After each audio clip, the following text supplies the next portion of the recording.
Hello, hello, hello out there in internet land. I am Jared, and I will be your broadcaster tonight for Dark Sun Episode 6. Our DM, Agent Junk, my good buddy John, is getting things set up and more or less ready. We're waiting on one or two more players, but I can't stay terribly late tonight because I've not been sleeping well and I want to catch up on sleep. I can't promise I'll be conscious super late, but we did have a big cliffhanger at the end of our last meeting, and then we skipped last week because everybody kind of needed a little break to catch up on personal affairs, and our DM needed a break too. He puts in a lot of work. This has got to be damn near a full time job for the quality that we get. But anyway, we left off. Well, I'll let him do the recap because he's always better at it. But one other thing, I will be needing chat's help tonight, possibly. I have a new toy, a Stream Deck. I'm sure anybody who knows much about streaming knows what they are. They're basically, it's a keypad full of fully customizable shortcuts for me to use for the stream. As well as having a nifty soundboard to annoy all of you with, it also allows me to do some shortcuts like switching between my scenes and stuff, or killing the mic and reactivating it and everything. So, and that being said, during that last Diablo stream, my primary mic that I bought for streaming kept stopping midstream for absolutely no reason. It quit 4 times on me, like randomly. So I went back to my backup mic. So hopefully the quality is still more or less there, but if I'm too loud, too quiet, anything at all with the audio, please let me know in chat and I will go ahead and fix that.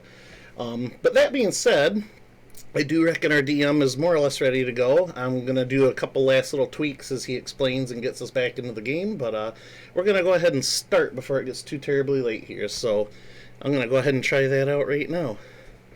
So first, pop over here. Okay, everything looks good on my end. I hope it sounds good on yours. I'm going to hop back in the Discord here and get things going. Alright, John, if you'd like to go ahead with the recap, I do reckon everything's set up on my end. Okay. So, as a quick recap, you guys went to the forest city of Gold, where you guys had met the Ova, Leilali Pue. She had described that she was having trouble with some spirits that were coming out of one of the ebony mines that she was trying to maintain control of. Seeing as she has an upcoming conflict with the city-state of Libane to the northeast. Tensions have kind of been brewing. She can sense conflict on the horizon. So she needs this ebony mine to outfit her soldiers, and she needs to have it right now. While Pyretta was in the city, she noticed that the spirits that were protecting Gold with its giant thorn wall were not protecting it voluntarily, but were bound against their will to the city as its guardians. So obviously a little bit pissed. She walked off. After she did walk off, the group accepted this contract, receiving payment of I believe a couple hundred platinum from the Sorcerer King for completion. She sent some of her most powerful warriors and Templars and Judagas, and the Ngangas, her spirit, like her shamans, to go out and sort of oversee things with you. While you guys were out and about, you guys had encountered this camp that was sort of tossed by the entities and spirits. While you were kind of approaching, Meyer found a small little lizard called a critic. Been feeding it, kind of befriended it, and alerted him to danger, and that's when this large forest spirit showed up, along with a few other denizens of the Flame Mile and nature spirits and whatnot. Conflict ensued. Pyretta tried to kind of commune with the creature, and it started to open up communication, but he heard this voice from far in the mountain telling him that that the creature could not be trusted. After hearing this, the creature attacked full force, and it was driven out of the body of what appeared to be an ancient druid. However, it had taken over the body of a weakened Uganda priest and then morphed and turned into a new avatar of this strange nature spirit. Pyretta recovered a banishing scroll from the corpse of the previous druid and kind of morphed back to this humanoid shape. Also a talisman from the druid's body. Rocknar, you were gifted one of the magical clubs, the spirit clubs from one of the dead Judavans. So now you have this bound spirit in this mace. Should allow you to harm the spirits on their level. And with that, you guys have camped out for the night. And the next day have arrived at this ebony mining camp. The outside of it looking like chaos. You can't see any of these spirits or creatures that were attacking nearby Gulg, but you can see the signs of a cold campfire, a few corpses like trying to flee the mine, and like burn marks and other signs of combat. But it's eerily quiet. With that, go ahead and put your tokens right by the rest of the group here, and you can start our game. Okie dokie. And I will get group initiative for interactions and whatnot.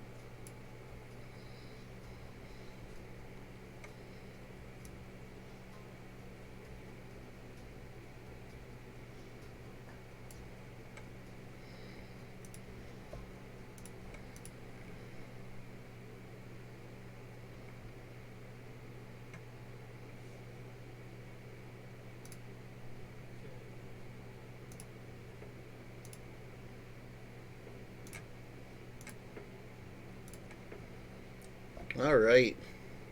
Welcome. By the way, A little bit of a late start tonight, but it's okay. Just doing a recap, but pretty sure you're up to date with what happened. You have your followers with you as well.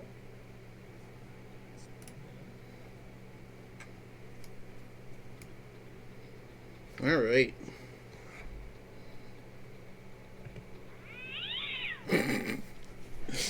God, you guys are gonna hate me for that stream deck. I already hate me. One of your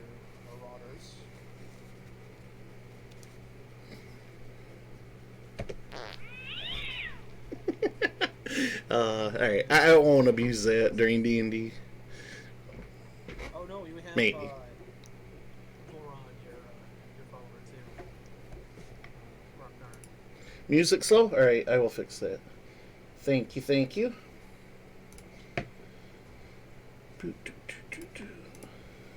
Yeah, the music sounds different to me, I think. But Son of a bitch. how about there? Whoops. Son of a bitch. Can't hear John very well, but sound pickup's really good. Can hear cues on the keyboard. I might have to tune my microphone down. Clearly labeled. This is what the remote looks like. Okay. Alright. For interaction initiatives, I'll just start at the top of my list here. Jared, what'd you get? I got a 12. Jeremy?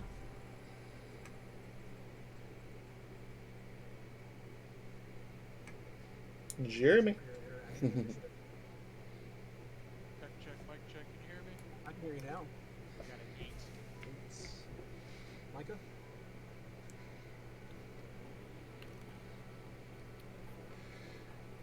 And Minor? Just beat.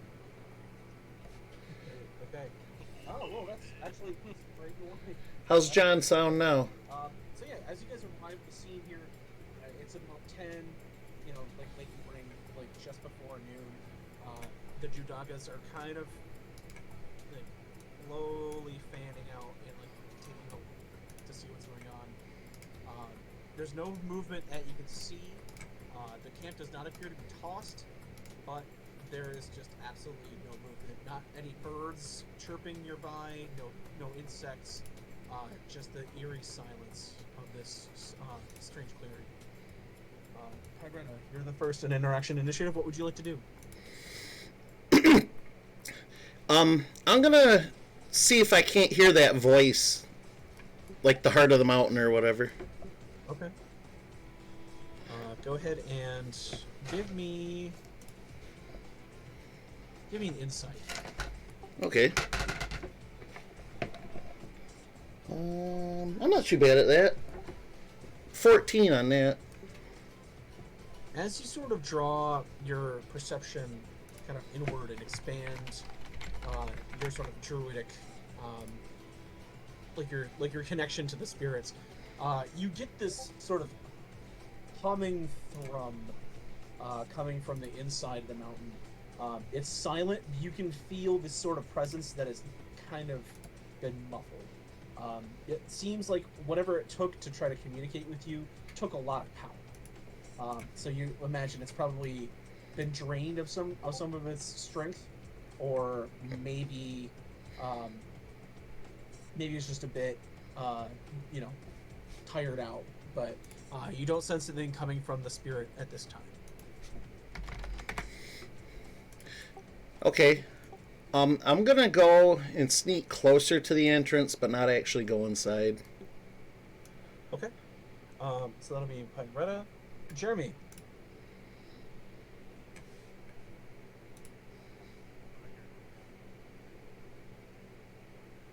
You're really quiet, Jeremy. Yeah, you're very quiet. Check, mic check. How's this? Still quiet. Yeah. Blah, blah, blah, blah, blah. How's it better? Still about the same. Not it's about the same for me. Yeah. That might be on your side. Guys, aside, I think is how much more I can give it. I'll turn you up to 189. Yeah, I'm on max. Louder early. So fine. I can hear you though, as long as nobody else is talking over you. How's this? That's better. Alright.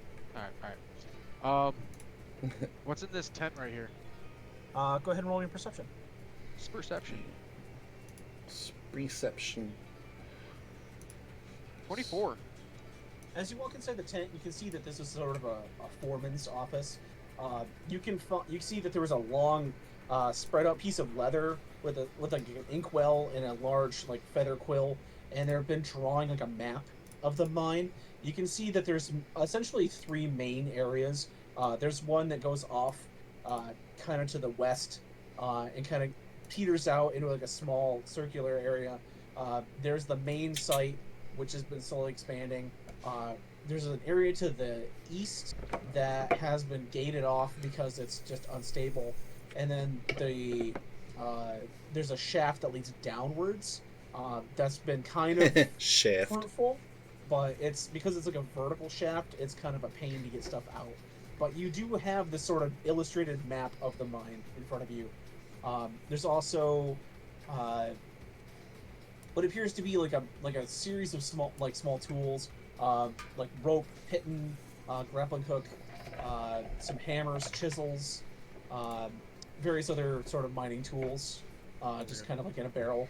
Okay. Essentially, anything that you would need to conduct both like kind of like business. There's because like a desk and like kind of like the paperwork for running this mine, and then there's also like some spare tools. Right. Or do you relay to the group any of this, or are you still? I'm gonna grab the map. Yeah. I'm gonna roll that up and put it in whatever pocket that'll fit in, and then I have That'll a work. explorer's pack, which I believe has most of a climbing kit in it. So I'll let everybody else know that there's some gear here. They need like some rope and climbing equipment. Okay. Awesome. You see your follower Voron take some some of the spare climbing equipment just in case. Takes 50 feet of rope, a spare grappling hook, a crowbar, a hammer. Just kind of slides in his belt. Okay. Alright. And that is Ragnar and Micah.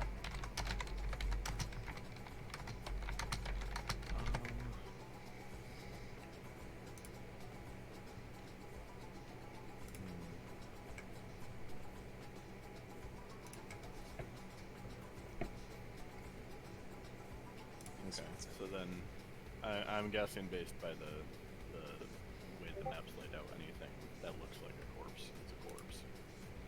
Yeah, as you walk up, you see that these are sort of the dried out corpses. They're a few days old. You can see wounds of like large contusions where like something has like bashed these people into submission. You can also see some burn marks from like, possibly some magic. You do recall that the dryads you were fighting were using some magic missiles and other various forms of magic.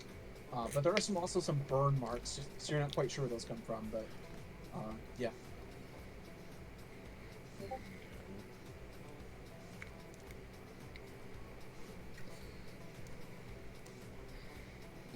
Oh, it's Gildus. Gildus is the one that's with you. Sword and shield, or spear and shield guy.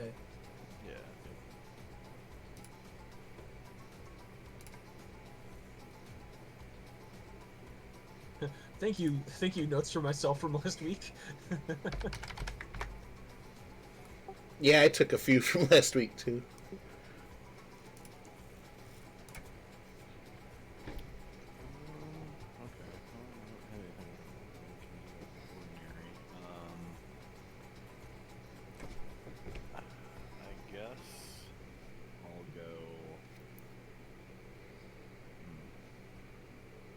Have these crates been disturbed?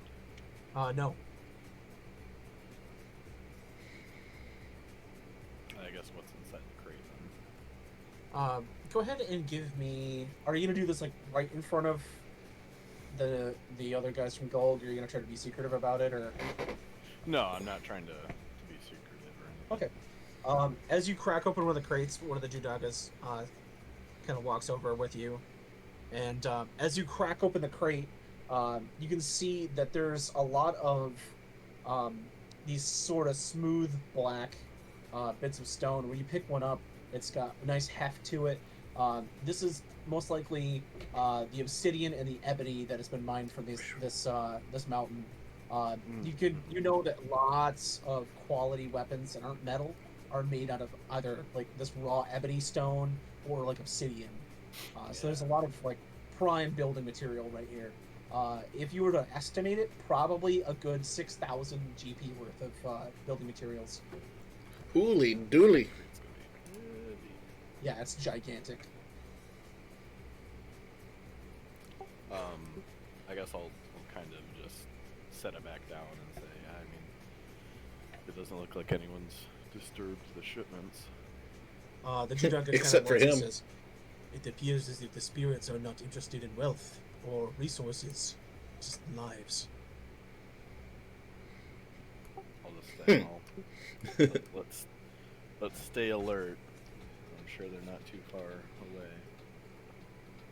He kind of nods and kind of steps a bit closer to the entrance, like kind of holding up his spirit stick, his warded mace there. Anything else? I like to think that it's like a fancy looking like crude club, but he's holding it like a katana, just like in front of him, like up across like a guard. Yeah.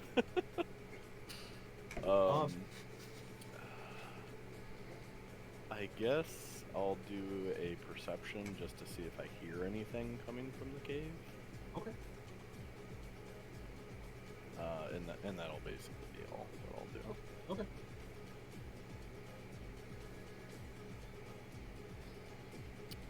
That is it. I got a 6. You can hear silence, only it is occasionally broken by what sounds like kind of like a low rumble. Like earth churning, or like a stone being dragged across the rocky floor. How's that for a low rumble? But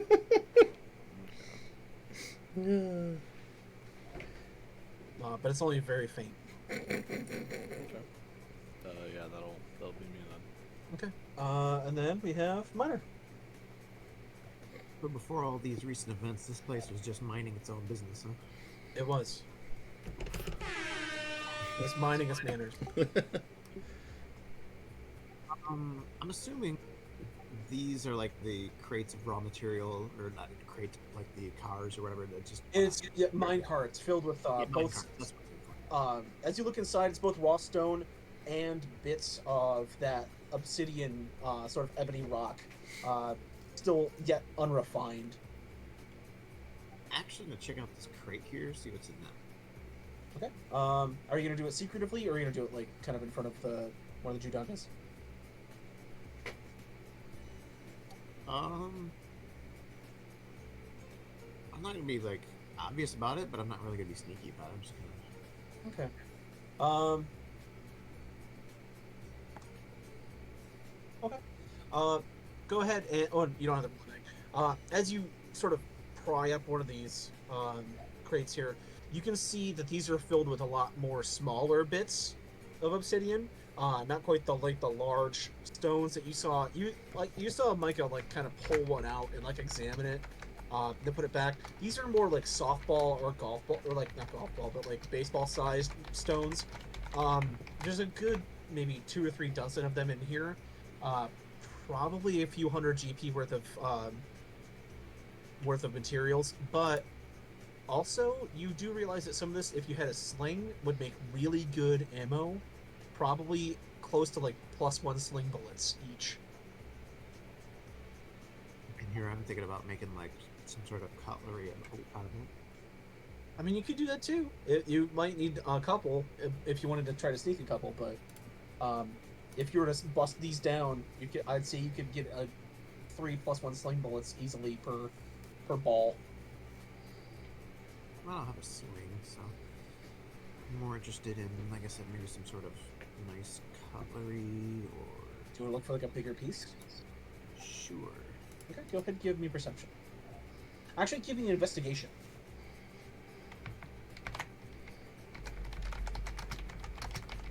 That's a nice whopping 3. Not really. You kind of just like you're digging through what appears it's packed with like dried grass, not like packing peanuts, but like you're kind of digging through like as secretly as you can, kind of looking over your shoulder, and yeah, you don't see anything. You just feel these like baseball-sized bits of stone. Well, I'll still see if I can pocket a few. What the hell? Okay, go ahead and give me a stealth one for this. Not stealth or sleight of hand? Sleight of hand. Sorry. I mean, stealth's better for me. Stealth is like for moving and hiding. Sleight of hand is like would be like sliding something in your coat. That's a 19. Not that it matters, apparently. Cool. There, the names You're able to get 2 fix stones. themselves. So go ahead and put 2 ebony stones. We'll put small. Is it ebony or obsidian? I'm sorry. Either or. I've been using either or. Obsidian, sure.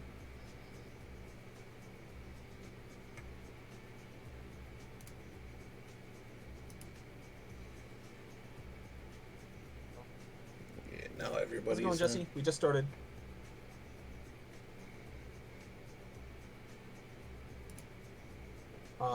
When you're ready, if you can give me your interaction initiative, you're gonna go last this time, but I'll go ahead and slide you in whatever the next interaction thing is. I can still. I'll just move over to here, and then I'll roll stealth just in case something comes out of the cave, I guess. Okay. Like actual initiative or just No. straight up D20? Interaction initiative. So like if you're all going like you're all in a tavern, what do you want to do? Type deal. Well, on the D20 I rolled an 8. Okay. I have a 23 on that stealth roll, by the way. Y'all just see Or you just see don't. Snafu vanish. He just like Bugs Bunny's behind a tree. Just like a thin little birch, and then he just like vanishes. As you guys are poking around, Jesse, you see that this mining camp has been picked over pretty well. Or not picked over, but it's eerily silent. You can see a lot of the people from Gold kind of picking it over. But the thing you notice is that there's no birds, there's no bugs, there's no wildlife. It's eerily silent here in this camp. Whatever is occupying the mine has obviously driven nature sort of away. As you sort of stand there, next to Jarek, you see him kind of white knuckling his axe as he's a bit nervous after seeing the shit that went down last week. You can know, see him mind controlled by a bug. that was a few days ago. He's obviously a little bit on edge. Well, what happened last week? I remember we. Oh, we You fought guys- a bunch of druids or something. You fought like forest spirits and fey creatures. Yes. Yeah, and there's like a big thing, and yeah, then we stopped outside of the mine entrance. Yes. Yep, that's about right. There he is. So he's freaking out. He's not freaking out. He's just staying vigilant. He's not interested in investigating the area. He's just like watching the tree line, making sure that nothing's gonna sneak up on him. He's watching. He's watching. He's watching. That's good, I guess. So my assessment is like this place is like devoid of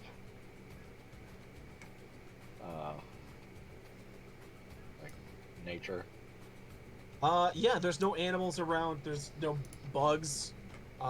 Nothing. No birds. It's jazzy music for this episode. The camp seems to be pristine except for the corpses that were like lying just outside the entrance, obviously trying to escape from some creature or something that took them down. Corpses can be pristine.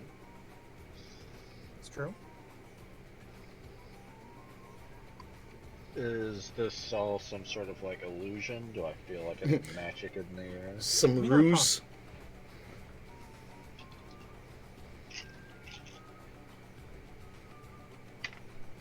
12. You don't sense any magic coming from anything here.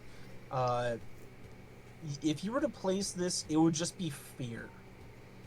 Whatever these creatures are that are attacking, nature wants nothing to do with them. Maybe they were once part of some harmony that they knew of, but not now.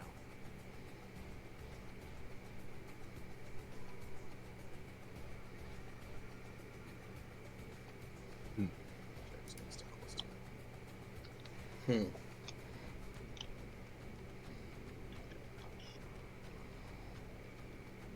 Okay. Anything you want to check out? What's been done so far? You see Rocknar has emerged from the large white tent there. It appears to be the foreman tent. You see him rolling up a map, what looks like the map of the mine structure, tying it off and kind of sliding in his belt. He says there's some climbing equipment and other sort of gear inside the tent if anyone needs it. You saw him, then you kind of panned over and saw Micah kind of lift up one of the boxes where the Judakas kind of like look with him, and it was filled with these large obsidian bars. Kind of like, you know, the value of these things. It's probably a good, like, I think 3,000 to 4,000 GP worth of building materials in that large crate right there. That's just. Is that easy to assume that's what sort of mine this is? Obsidian? Yes. Yes. Making them rich back home. You also saw that there are similar crates off to the right there that Pyretta and Snapper were kind of going over. Lastly, no, that was it. That was everybody. No one's gone inside yet. Oh, they're kind of just scanning through the area. You can see that Karubo, the lead Nganga, I'll say he kind of walks up next to you and says, "This is strange. The silence is not usually this intense. We must go in, but I don't want to take all my men. One of them got possessed. We saw last time that we fought with this creature. I don't wish to lose more."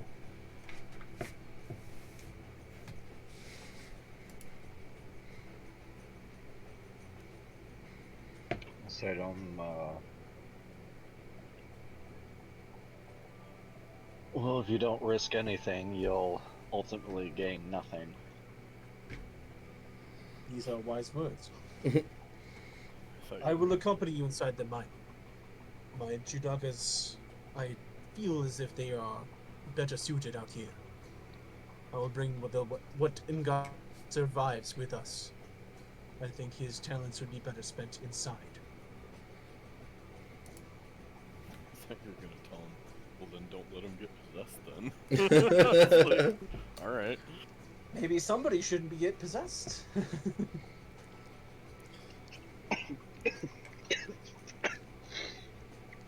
Sorry, just choked a little. Okay. Breathe, damn it. Don't tell me what to do. Don't tell me how to drive, jackass.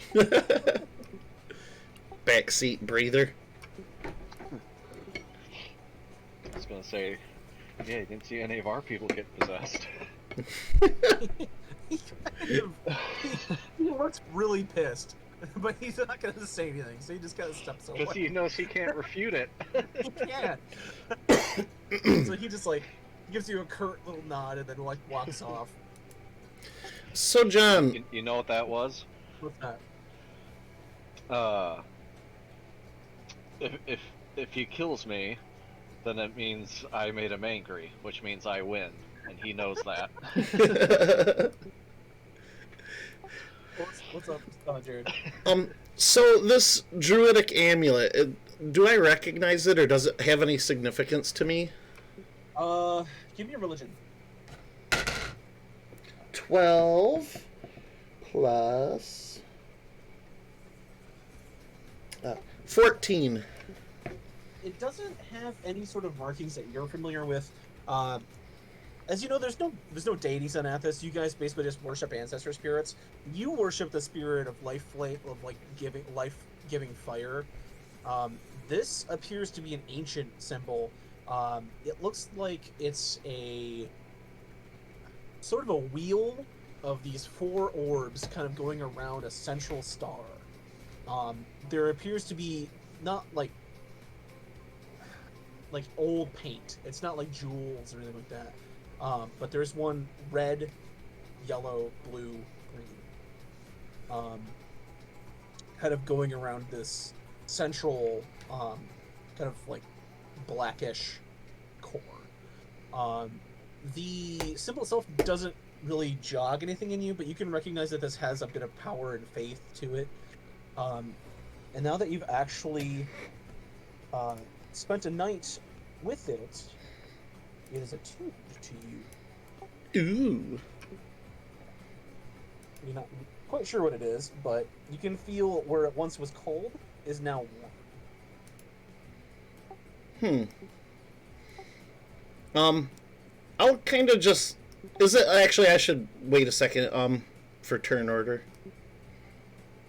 Okay, well, I mean, you're back at top of the order. Oh, okay.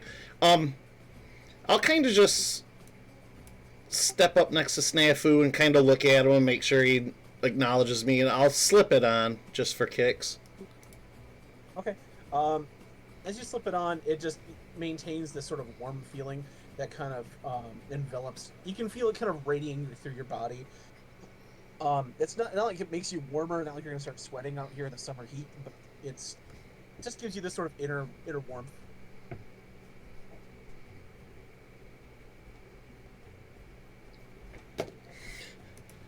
Okay. I guess I'll delay my... If I consider to have an action still, I'll kind of wait and see what the others want to do. Okay. Last time I jumped into a cave, I got faced down by 3 giant frickin' centipedes, so... As you guys are kind of like milling about, you see Karubo kind of step up and say, "Okay, My Karuba. we must explore the mine. The creature is inside. I'm not going to take..." He kind of points out his Judagas. "I'm not going to take you in. You are going to protect the entrance. If anything tries to get out, you must stop it, and your life will be forfeit if you fail the Oba." And they all kind of look solemnly and nod. "If we are not able to stop the creature, it will fall to you. If any of you fall, one of you must try to make it back to the city to tell it of what happened." He kind of looks at the rest of you, like the heroes that have been assembled, and says, "Myself and my other Nganga priest will go with you into the mines. We must find this creature and bring it into me. We have seen that once its physical form has been destroyed, its spirit form is revealed. We must resist if it attempts to possess us. Keep this in mind. When you're ready, we will go inside." He kind of steps inside and kind of kneels down and starts to prepare himself. So what is our game plan? Peretta kind of addresses the others. when this eventually happens, the spirit form.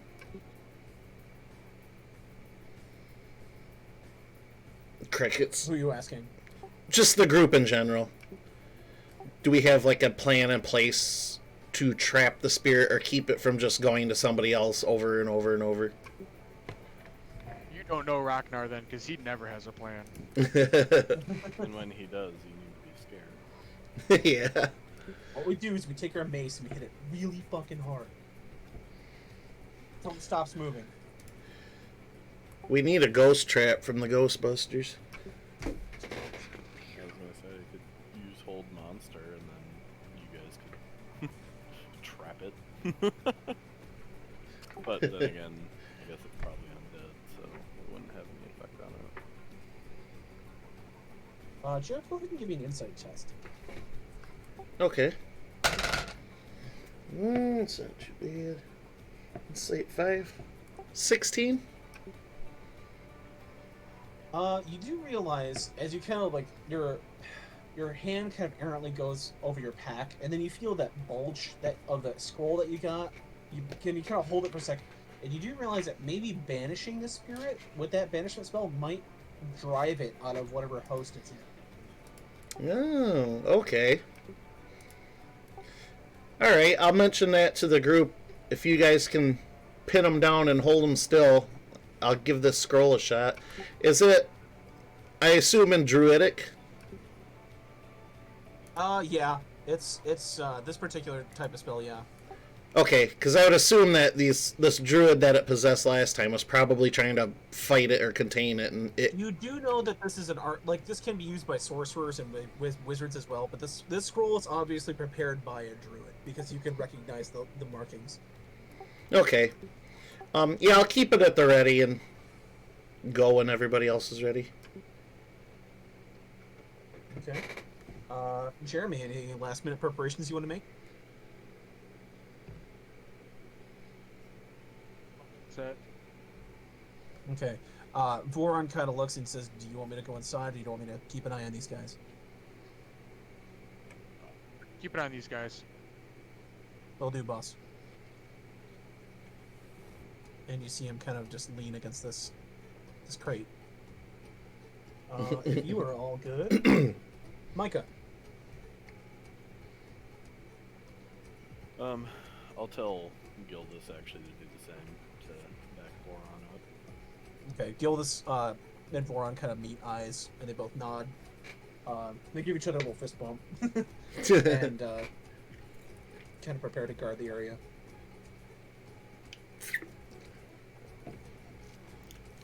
And yeah, there's really no preparation. Okay. Minor? Preparation H. I'm guessing these crates are just more of the same. And there's a body right here. Just anything in particular around that body? Or? Even without a perception test, you can see a giant smoking hole in its chest. Yee. It's just it's turned brown from being out here in like the sunlight for like 2 or 3 days. Or actually, no, it's like no, it's probably like closer to a week. But yeah, it's been a few days. So obviously, whatever killed this thing is left it here to rot. Guess I'll just kind of move up and peek around the corner. Get a stealth roll here. Okay. Fair Yeah, enough. there's a 31. Holy shit. As you look inside, you can see that whatever light sources are inside the mine itself, they must have been going for some time because they're still lit and still like producing light. So they must have had some like long burning fuel in there. But there is medium to low light inside. It's not gonna be pitch black. Nice. He'll just have his bow ready and be like, alright, let's do this. Okay, and lastly, Jesse. Jarek will come with me inside. He nods. I will follow you to the ends of the earth. With that, the Nganga steps forward, and I need a marching order. The 2 people from Gulg are going to lead, but I need to know who's going to go in after them. Rear. I'll be mid.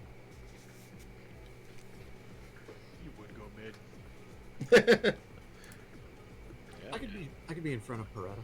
If you just want to position yourselves, yeah, kind of in like a loose line.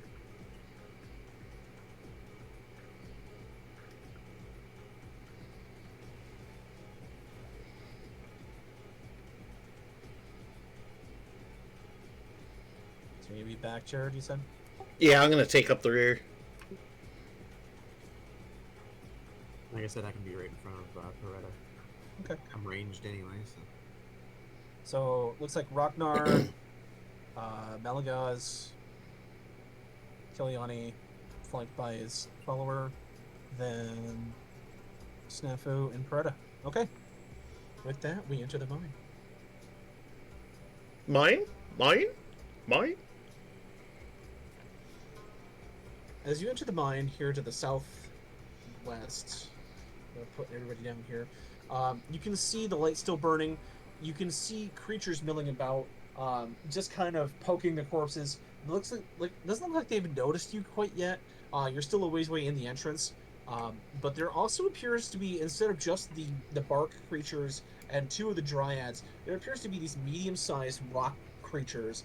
They have like bracers and hammers made out of molded stone, helmets made out of the obsidian that's been mined here inside the cave. They're just sort of just heavy footfalls as they kind of walk and patrol the halls. If you guys want to position yourself down in the bottom left corner, you guys have not been noticed yet. So they're medium-sized rock knives. With thicker skulls, yes. Not possible.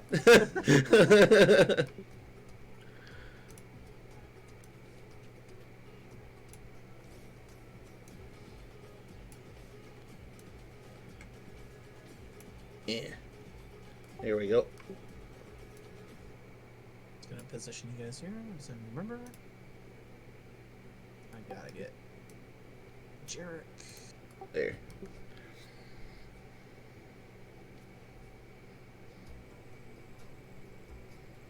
RPB. And Ragnar, if you want to put yourself on the map.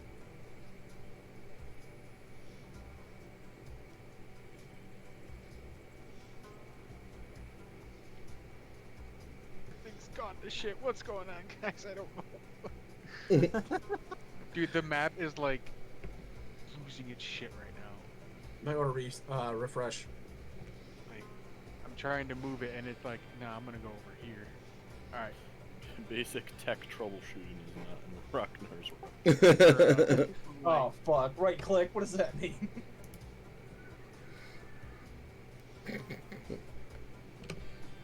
Okay. So as the scene kind of unfolds in front of you, Ragnar, kind of looking inside here, you can tell immediately, as you've been studying the plans for this mine, kind of where everything is. You know that the main structure off to the left is where the mine, like kind of the where the mine is trying to go now. You can see the wooden crane and the ladder that they use to go down to the shaft that's been the most valuable source of ebony. You can also see the gated off area to the east here that's been sort of collapsing. But you can also see this to the very north, a sort of a new dugout path with this green light kind of beaming down from a chamber from kind of up and from beyond your eyesight. But you can see the light sort of hitting the rocks and spilling out across the floor.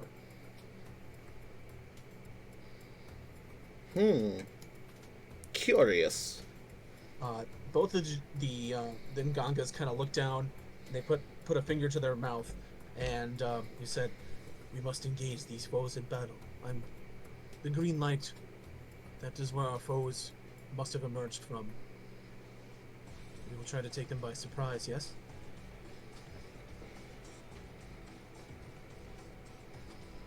Easily. I mean, I'll just wait back here then. All right. With that, go ahead and give me initiatives, and we'll have surprise round. 7. 7. 1-5. Okay. I'll take a 1. 1. I like to go last because I'm the healer and I'm long range fighter anyways, so it's kind of in my best. Over here. It's kind of my best interest to react to stuff that's happening.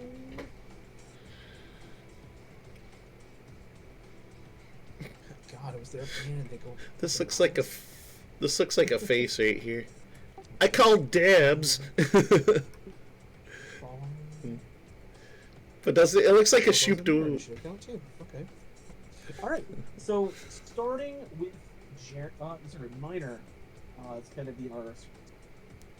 I'm sorry, I gotta interject real quick. That totally looks like a shoop de whoop in the middle of the map here. Yeah, I can see it. Alright, carry on. Very good. Alright,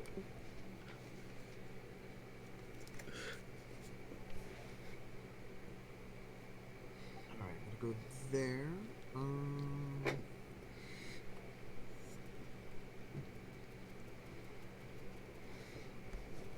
Aim for number 2 here, I think. Right, because this is some sort of archer thing, right? What's that? This little number 2 up here, that's like an archer type thing, right? That's one of the creatures. They have like a natural club and shield kind of built into their arms. You saw them mostly be melee people. Okay, and then one of these back here. Those are the magical casting dryads.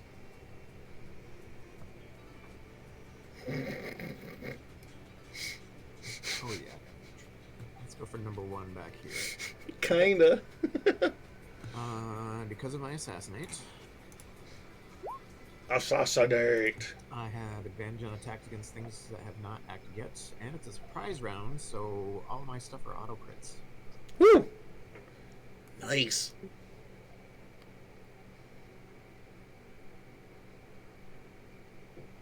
Trying to remember if I got anything else I need to remember.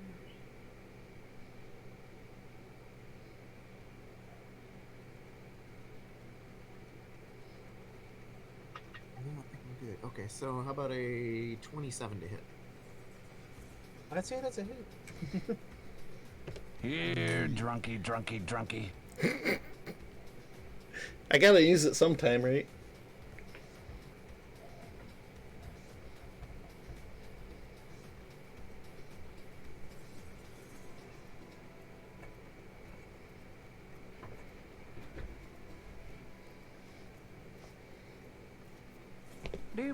Twenty-one piercing damage to number 1 back there. Ouch. Okay. You catch her like when she's unaware. You see she's kind of like leering down at the corpse there. Your arrow kind of slings past the group, arcs up, and then down, slamming into her shoulder, and she just like reacts with this piercing cry. Every one of the other creatures kind of wheels around to look at her, and they have not noticed the group behind them yet. They just kind of like all look at the one person that just got wounded. Alright, my second attack, 29 to hit. It's a Woo! Sniper over here. Oh shit, now that you say that, that's what I was trying to remember. I got something else, my sharpshooting. Heyo. How about a 24 to hit, John? I'll knock That's a that hit. down. Would a 22 have hit for the last one? Would you Yes. let me do that? Yeah, that's fine. Okay, so then add 10 to that damage on the last one. Okay. Is it still up then? Oh yeah. Okay, so this time... Ooh, there's the max damage. So 12. Oh, this is gonna hurt.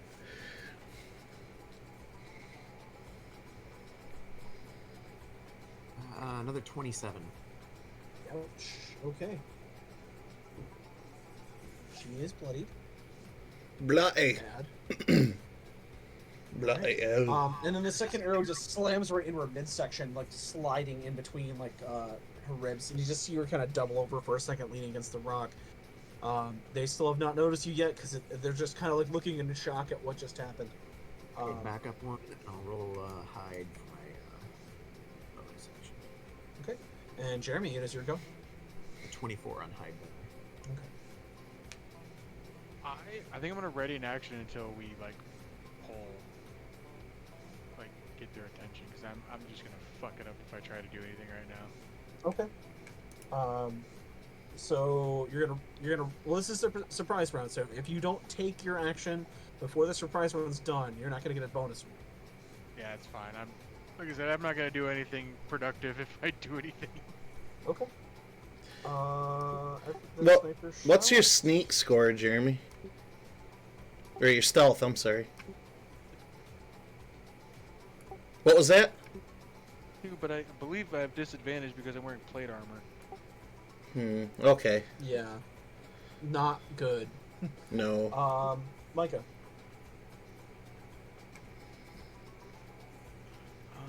Let me see what the name of that is. You ever like crack your neck and then you unlock third person mode? Sometimes. You just like go have an out of body experience. You crack your neck that hard.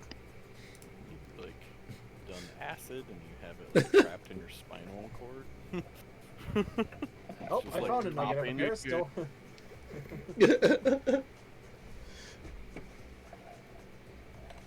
Alright. I will do. I'm gonna do Intellect Fortress. Okay. It's a defense mode. A 5-foot radius around me. Everybody has. What's it here? The psychic shell emits from you in a 5-foot aura until the power ends. Moves with you. Each non-hostile creature has resistance against psychic damage and has advantage on saving throws against that effect. Any effect that causes the paralyzed or stunned actions. Okay. I'm actually going to use the power boost to extend that to 30 feet. Okay. Wow. All right. You all sort of feel this. You see Malagas kind of raise his hand and like his fingertips glow like purple for just a second, and when he snaps his finger, this sort of like burst extends out and looks like starlight kind of like glittering all around you. And as it sort of passes over you, you feel this aura of like calm and confidence kind of wash over you. And with that, anything else? I guess I'll move just here. That's me. Okay. That is Micah. It's going to be the two Ngungas. They're going to move forward.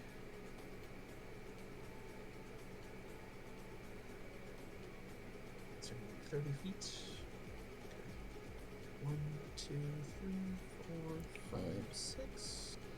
Never mind. 2, 3, 4, 5, 6. So I'm not hitting over that thing. 7, 8, 9, 10, 11, 12. You see them both in unison kind of raise their hands, trace this circle in the air, and this kind of glowing bluish light emits from the runes that they trace in the air. And this sort of scent of ionized vapor kind of fills your nose. And as two lightning bolts both streak from the finger bolts of the Ngangas right at stone creature number 2 here. So 2 lightning bolts right on him. And it's going to go past him as well. 100-foot line.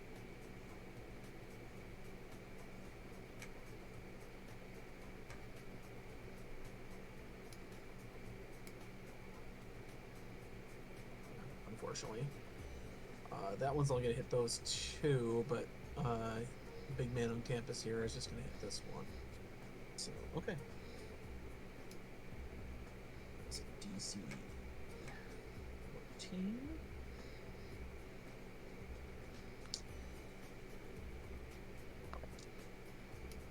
Fail. God, that's a lot of damage. 2 lightning bolts simultaneously at one creature is a lot of damage. Woof. That's 16d6 lightning damage. I see you in a cave surrounded by magic users and a lot of damage. Jesus, that's a lot of damage. Battle of the Glass Cannons. So up to 20 so far, the first roll. 30, 35, 45, 50.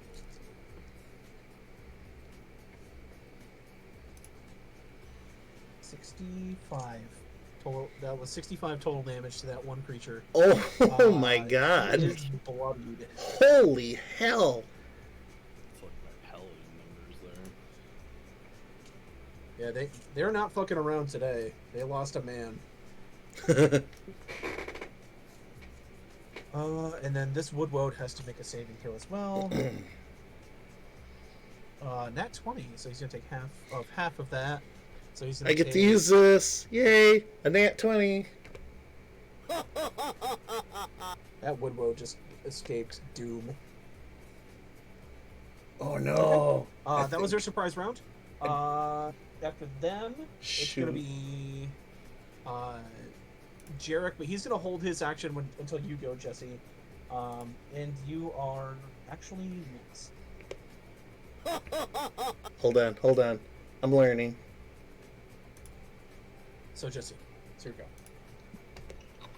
I'll just have him There it is.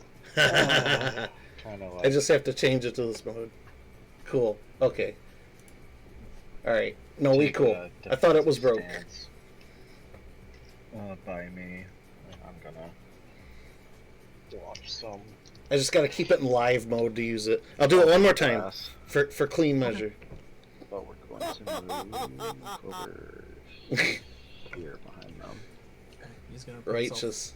beside you here. I'm gonna watch it on my setup here. So I'll fire 3 Eldritch Blasts at number 2. Okay. Alright, that looks great. Okay, cool. I'm learning. Oh, of the 3, lowest was a 17. 17 doesn't hit, but the other ones do. Okay.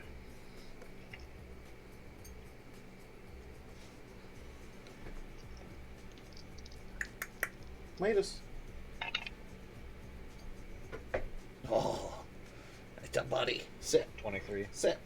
23 points There of we go. damage to number 2. Look at the camera. Okay. That's a good buddy.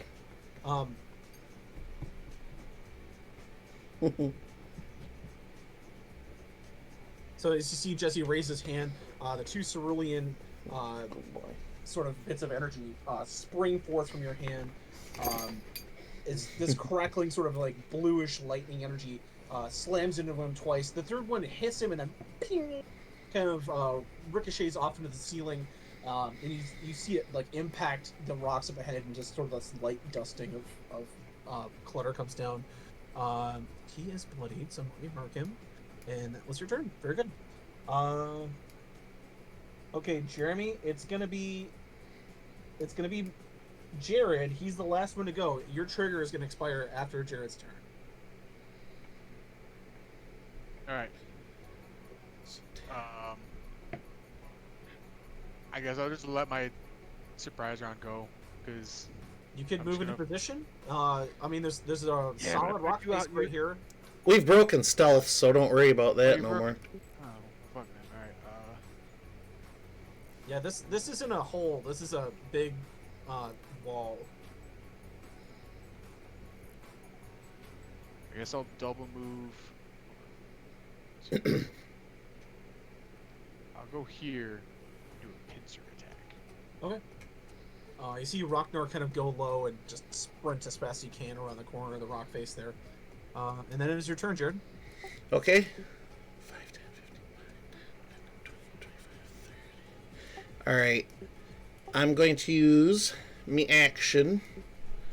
I'm going to summon my wildfire spirit. I will fetch him for you. 8.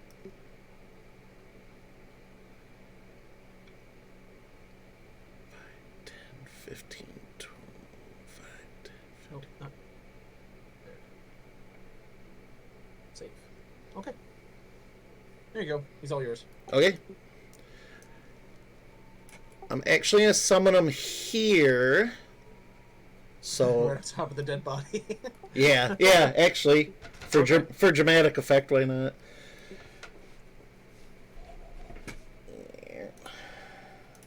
And they need to make dex saves. Number 2 and number 3, the golem and The woodwode. within 10 foot. Yeah. Okay, so you got those two. All right.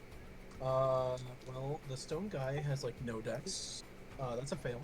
The woodwode has a little. What's the DC? DC is 17. Okay, yeah, that's nowhere near. So you see, like, from the corpse, this cackling fire spirit sort of like explodes forth. The woodwode tries to dive, like duck and cover, but basically just kind of goes flat, and as the fire kind of washes over him, the stone creature doesn't he doesn't really even seem to move that much. He just sort of turns to regard it, and then gets blasted. Go ahead and roll damage. All right, that'll be 5 fire damage to both. Okay. And then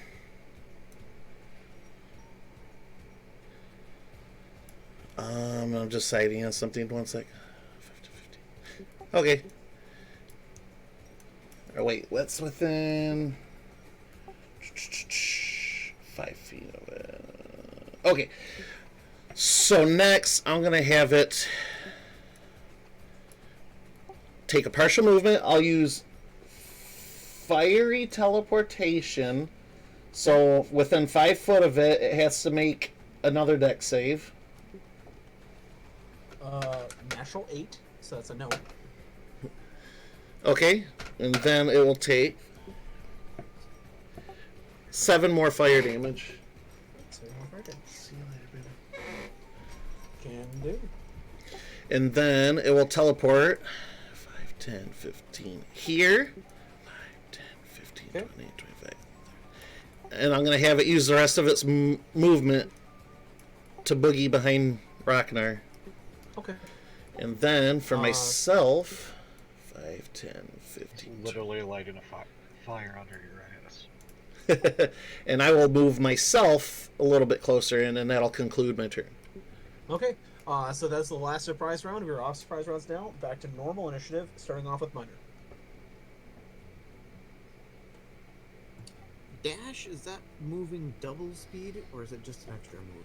It's an extra bit of movement that you move. I believe it just uses a.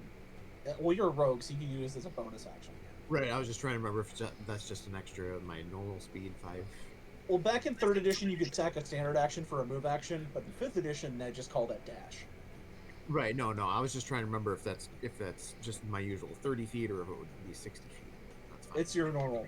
Ooh, not bad. I'm going to step up where I was before and see if I can finish off that spellcaster back there. Okay.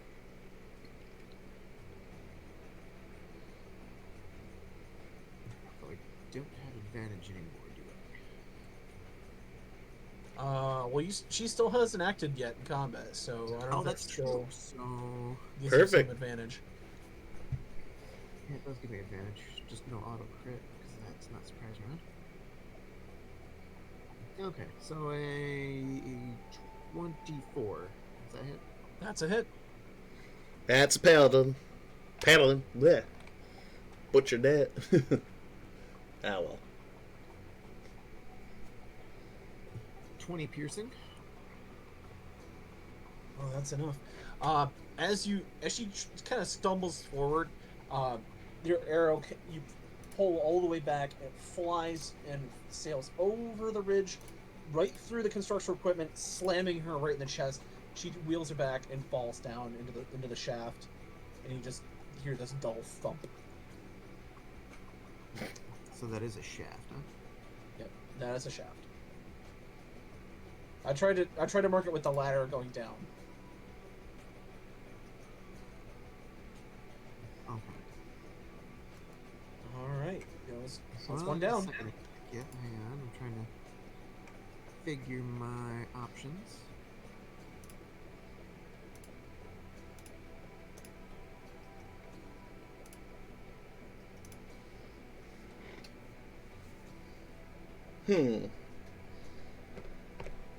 Doop-de-doo-doo-doodly-doo.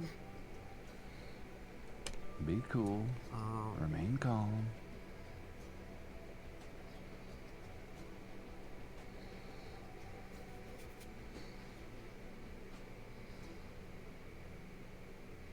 Okay, let's just unleash on this guy over here, number 2.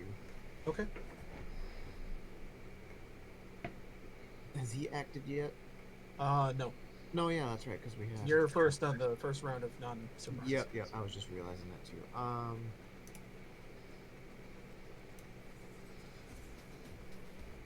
23 to hit. That hits.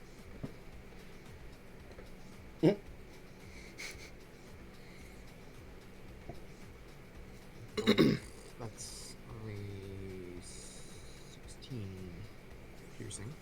Okay. As he's just sort of standing there, your arrow goes, thung, hits him right in like the shoulder area. You see him just kind of slowly regard it and look up. It looks as though the arrow did not do much damage to him. Nuts! He's probably so drunk he didn't even feel that. And this is a big kind of column, right? Yeah, that's a big pillar of stone. Okay. I will. Perfect dash timing. as a bonus action. Get behind that. Okay. Go ahead, rain lead on me. See if I care. Crouch next to some glowing fungus.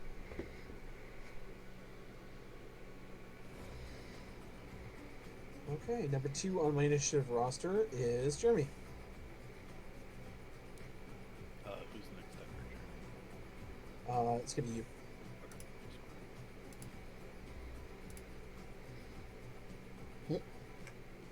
2, 3, 4, 5. I'm gonna close in. I'm gonna fucking go, I guess. Okay.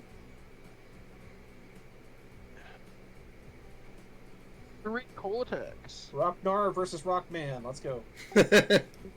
Oof. 19. 15.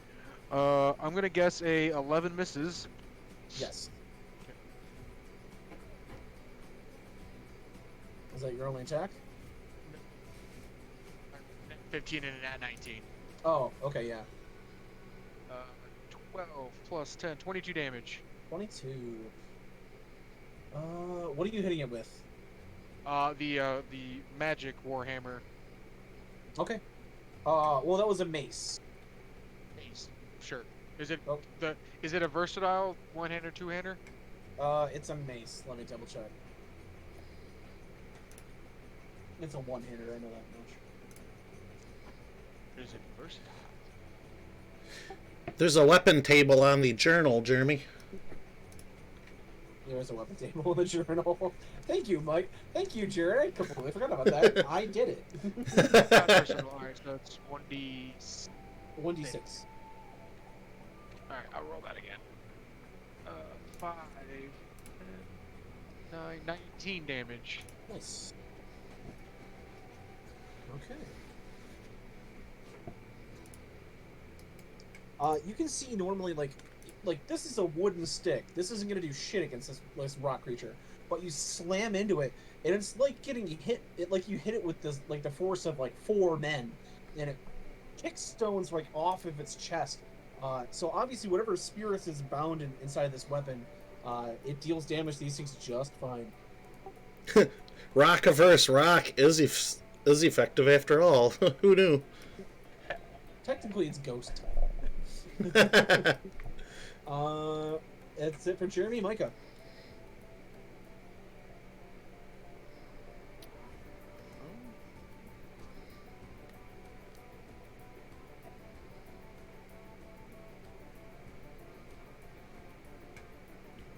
There.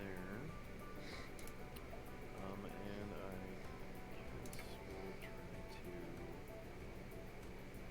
Yeah, I'll just do matter of agitation on number 2 here as well. Okay. Has to make a con save, correct? I believe so. Let me double check. Well, either way, you got a 9. Fair enough.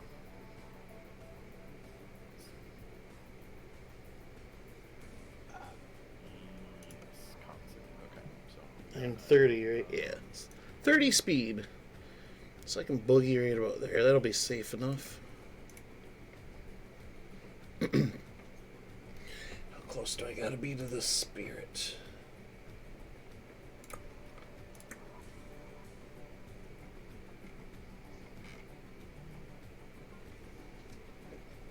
Me, when I get my calculator. Oh, just while a spirit summon. Okay. 28 force damage.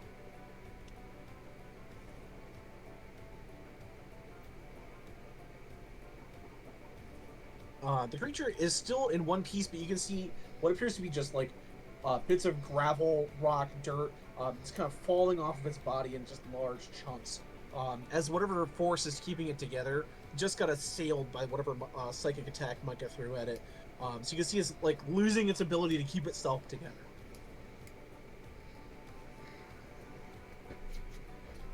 Any other actions or anything like that?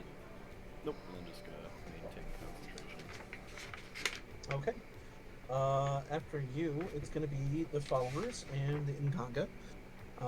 The Nganga are going to run up and try to finish this thing off. 2, 3, 4, 5. You see the other Nganga kind of run up, do a war cry. He's got a shield raised, and he brings up his enchanted mace.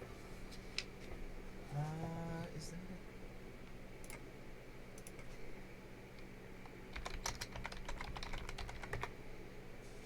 I always like to imagine like embarrassing war cries. Just like the super, yeah, the super intimidating dude, and then he just runs up, and just goes, I got one for that. I got one for that. Not the And face, then not you hear the another face. thunder crack. As I got one for that. Yeah. whatever lightning spirit is caught inside these clubs goes off, and you just see him wail back right across the creature's face, and and just this shower of rocks sprays back as it hits the cart behind it, and the creature just falls into rocks.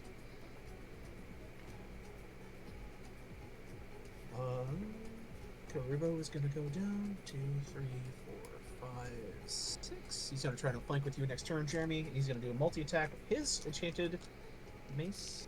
Oh. Okay, yeah. 18 hits. 19 hits. That's good. That's 2 hits.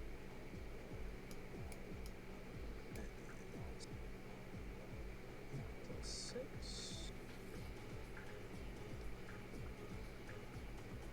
15. Okay. You see him go low and smack the creature in the knee, and then like rise up and smack it across the back as it's kind of like coming down to look at you, Jeremy, and then turns to look at Kurobu as it smacks into him. Is hitting into the creature here. It is bloodied. That is it for their turn. Once again, he's gonna stick next to you, Jesse. So he's gonna delay his turn. Jerk. Anyway. And that brings us to you and the casters that you go off in the same initiative. So go ahead and go, Jesse.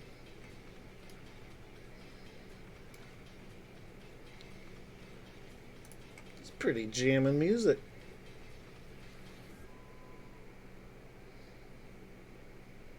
Okay, I'll move there. It's gonna be with you. And that number 2 there in the middle, I'll fire 3 Eldritch Blasts at him. Okay. Oh, that's easily within range. Firebolt. Okay, I got a 16, a 23, and a 25. Let me check. The 16 misses, but the other 2 hit. Okay.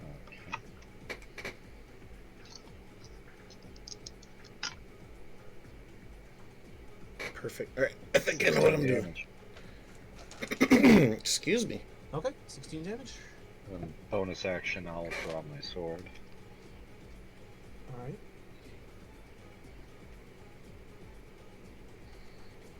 As you kind of run up, the water sprays as like your sword just kind of appears in your hand, and he is bloodied as you sort of rocket him with these crackling blue energy blasts that fire from your hand. And this is Making noise. Let's turn 1, 2, 3. Jeremy, why are you germs all of a sudden? Because he didn't wear his mask. Oh! Is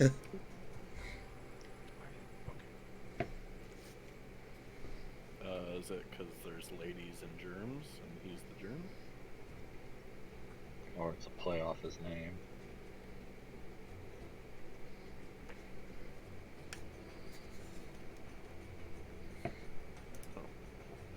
Ray Ghoul. No, Jeremy. Yes. I'm saying Germs is a play off of Jeremy. Yes. Yeah, see? Told you. Didn't I see this guy on Cops? Smart.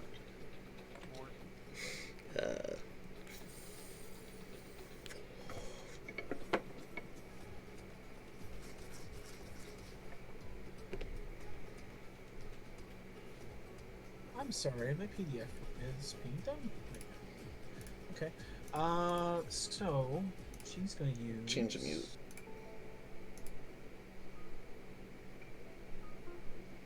Maybe not that one.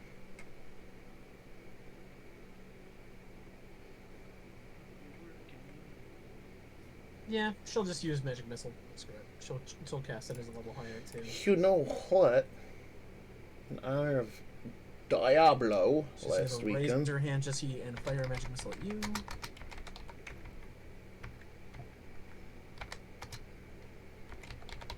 We played Diablo 2 soundtrack a couple of times before. Let's step it up to Diablo 3 maybe.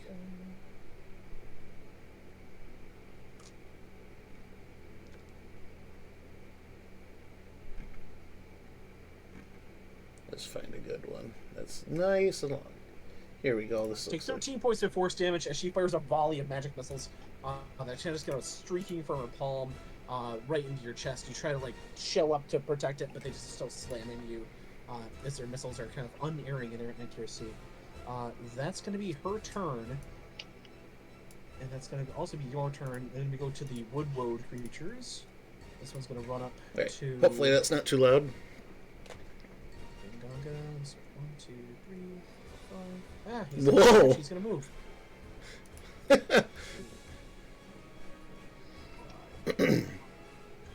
Okay, Jeremy, you have some swings coming your way from its club. That's going to be a 20 to hit. That is a big old miss. Okay. Woo. As you kind of hold back your defenses, you feel what it's just this tiny little twig creature, but it feels like a freaking Machiliot just kicked you in the arm as your shoulder kind of goes numb from the impact. This little creature can swing at you. And it goes a little bit lower, so you're just surprisingly on guard now as you block the other strike. It's going to attack the other Nganga. It's going to be a hit and another hit. He's going to take good damage here. I'm going to continue to adjust that, but hopefully it's about right. Okay. That is the end of their turn. Oh, and their Nganga's going to attack as well. It's going to be a miss and a hit, so he's going to hit 2.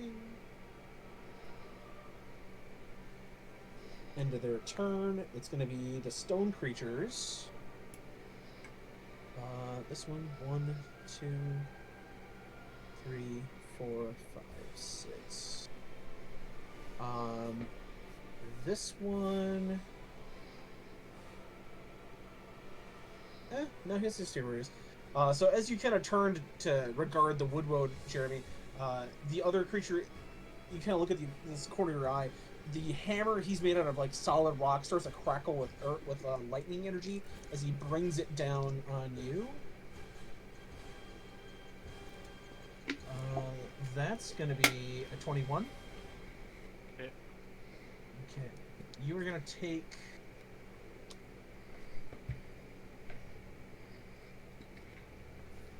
15 points of bludgeoning damage, and then the surge of electricity kind of pours through the mace into your body. Woo. And you're going to take Ouch. 20 points of thunder damage. Oof. As this sort of sonic boom of sonic like burst damage. Oh, I need that. Rockets you down the floor. Guile. Strength saving throw, please. From Street Fighter. Sonic boom. I too got this. 3. Crash Bandicoot just crapped himself. Win. I hope y'all like fart noises. Have you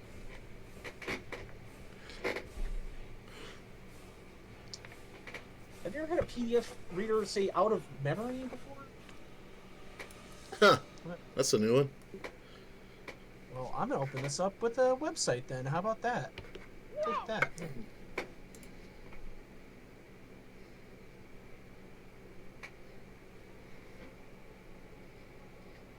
Okay. So while I get everything back in order here, we're down to the bottom of the initiative over to Jared. Okay. Number 3, the Woad. Okay. I'm going to cast Firebolt at, but I'm going to cast it from my Flame Spirit. Okay, so you're gonna cast it through that. Spell attack. How about a 22? That's a hit. Okay. 2d10.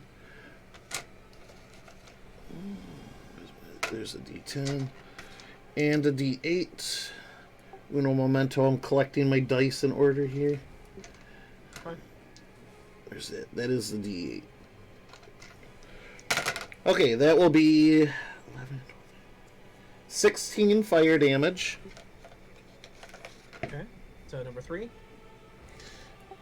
Number 3, the wooden one, yeah, the Woad. Yep. Okay. 5, 10. All right. I- As you did the fire seed, right? No, I cast Firebolt, my own spell, Okay. through it, and now I'm going to have it cast the Flame Seed. Okay.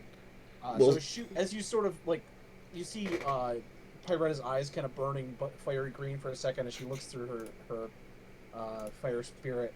It fires from its hand, a similar firebolt, slams into the chest of the woodwood creature, instantly igniting it, and it instantly bloodying the creature. And then I will have it cast its Flame Seed. And then it'll be my spell attack modifier to hit. Okay, so another spell attack. Nat 20. I can test out my new button now. Nice. Alright, so that just hits. I know there's no like bonus damage or anything crazy like that. Flame Seed. 1d6 plus modifier. Oh, proficiency bonus 4. Alright, so that'll be another 7 fire damage. Okay. Then I will have it come join me, and that will conclude my turn. 7 fire damage. Ouch. Okay. Oh, All right. that didn't clear, did it? Top of the order. Oh crap! I didn't get the Oops. other one go. Hold on. The other Earth Elemental has to smack the other Nganga. There we go. There we go. Okay, now we get. Still learning how to work this thing proper. That's a hit. And that's a hit.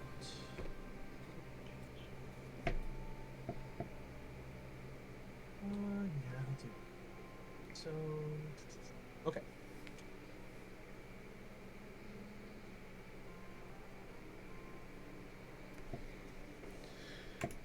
Set them up, rock and arm down. Okay. Oh, I was just saying, set them up, rock and arm down. Minor, your turn. What is this thing right here? It's a brazier. It is filled with appears to be like fiery stones. They're not burning wood. They're burning some other kind of long burning fuel source.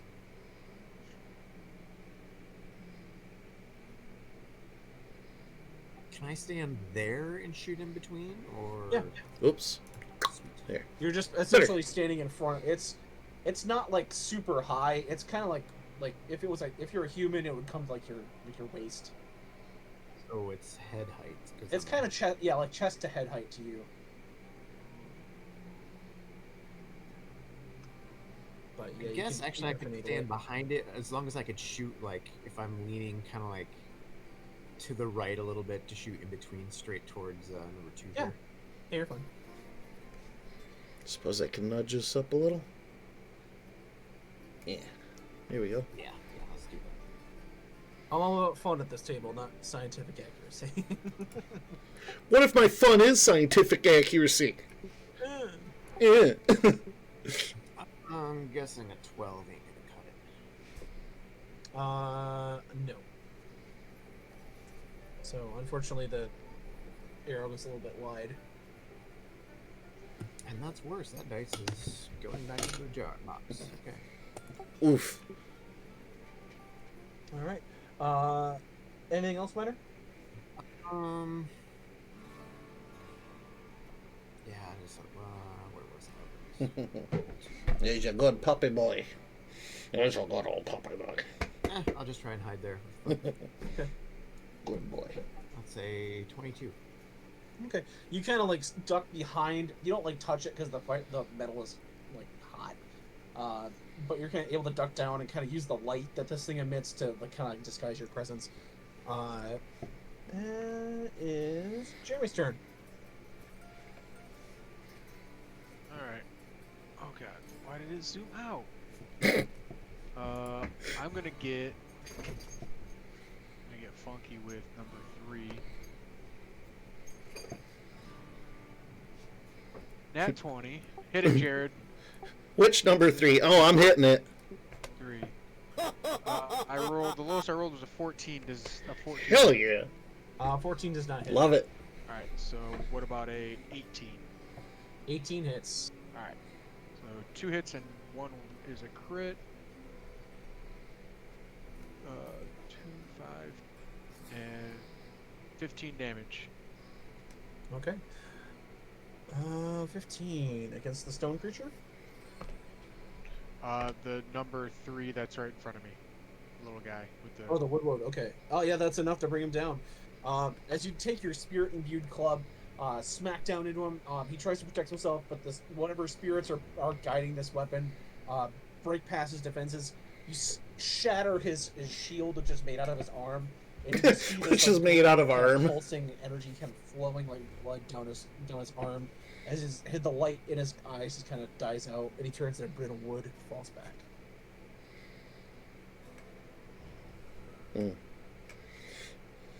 Victorious, but are we really? Anything else? They're possessed. That's all I got. Okay. After your turn, it is Micah. Though they are, most of these are constructs.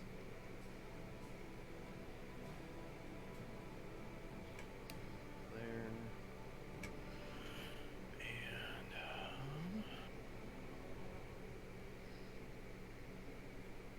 And I'm actually gonna do matter agitation on the last dryad there, number 2.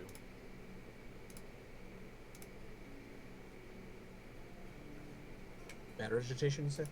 Yeah. Oh, she got it too. Alrighty.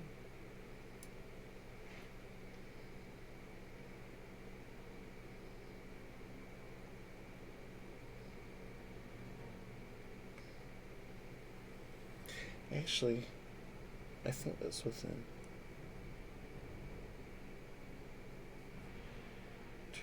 Yeah.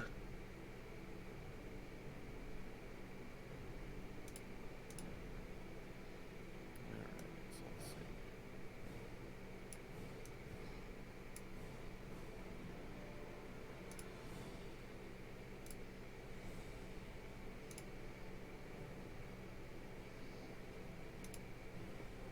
Hey, check. Can you guys hear me?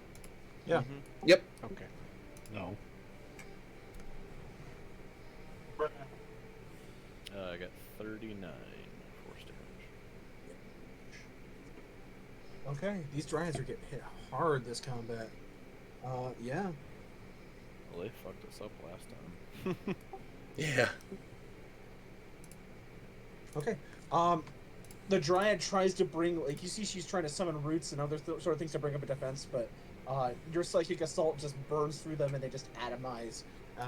She is bloodied, as parts of her form are also just kind of shorn away. You can see this sort of just green, like exposed, like nature infused flesh as she just sort of like shrivels up a little bit from that impact. Anything else? Nope. That's it for me. Okay. It is going to be followers and the Ngangas. Jarek is actually going to take the initiative on this one. He's going to move over here between you and that wood road, Jesse. He's going to reckless attack. That's a crit on a reckless attack. Nice work, Jarek. Man, I'm getting some mileage out of this crit button tonight already. Alright, Woodroad suffers a crit. Not from me. Second attack. Oh, that one button's just itching to get pressed. So he is bloodied. As you can see, Jarek just runs in, brings his axe down on the wood creature, splintering a part of its shoulder, and he goes for this wild just decapitation swing. Completely misses, leaving himself completely exposed. But he did hit hard on his first attack. Oh. Unfortunately, he is exposed, so he's going to get advantage on attacks against him for the rest of the turn. I'll say the Nganga is a little less worried about Jarek and a little bit more worried with the stone creature in front of him. He's going to use his multi-attack on the stone creature. It's going to be one hit, one miss. Stand somewhere around here. Well, yeah, that's relatively within. 12 points of magical bashing damage, or bludgeoning, excuse me, this isn't White Wolf. I know, I do that all the time too. 16 points of lightning damage. So it's... what did I say first? Did I say 14? No, that's what it said. So, okay. Not enough to bloody him, but he is brutal. So you see him bring his lightning mace down, hitting the number one. Kurobu. What's Kurobu gonna do? Kurobu is gonna help you, Jeremy, try to finish off this stone creature. Don't deal with the wood road blast. It's a miss and a hit. So that's almost a crit. 10. That's going further.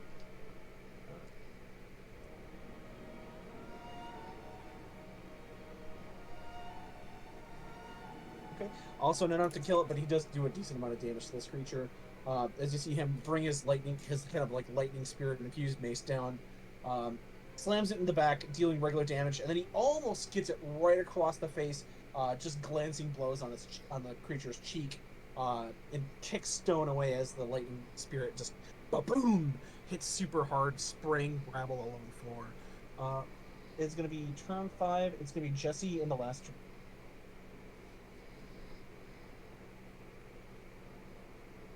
Sounds like a book title. Jesse in the last trial. I'm gonna run up and I'm gonna cut her. This shit working? It's not working. What the fuck?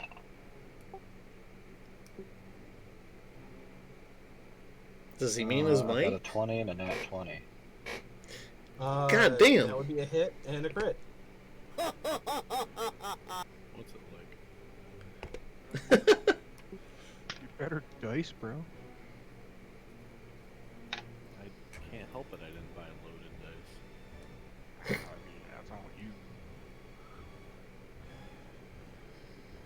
Man, we are forming a club tonight, aren't we?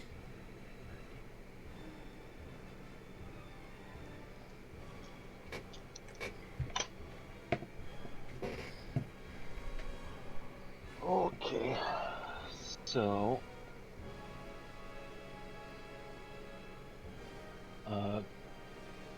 23 magical damage and 10 radiant. She has 30 health left. How do you want to how do you want to finish off the druid, Jesse?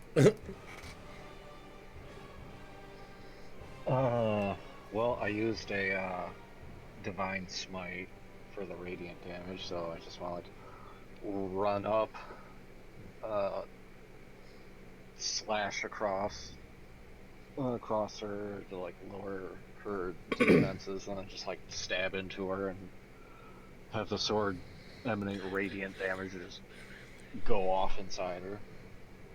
As she Hell tries yeah. to bring, Sounds she has, like, pornographic. sort of a natural sort of like U bow with her. She tries to deflect that sword incoming, and you just slice right through the bow, and then drive the sword, like kind of put your palm on the back of the pommel, drive it into her shoulder, and then she goes down on one knee and you just push it down, kind of inside, as she's like trying to feebly pull your hands up like off of it, and then your eyes sort of flash blue as you're filled with like the light of Hydra, and then just this burning white hot flash kind of goes off inside the Dryad. You see her eyes and her mouth kind of emit light for a second before she just turns to ash. Whoosh, and kind of blows away down the corridor.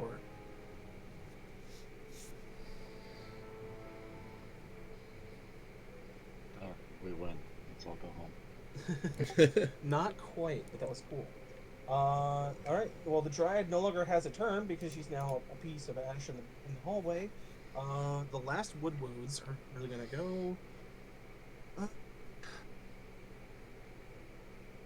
Number 1 is gonna get screwed if he tries to leave, so number 2 is gonna try and do an attack on you, and Gog is gonna attack opportunity on him. That's gonna be a miss. He's going to multi-attack you, Jesse, with his club hand. That's a crit. And does an 18 hit? Yes. I hope so. Okay, so for the crit, For a it's caster. gonna be Well, I don't hope so, I guess, but the numbers would line up.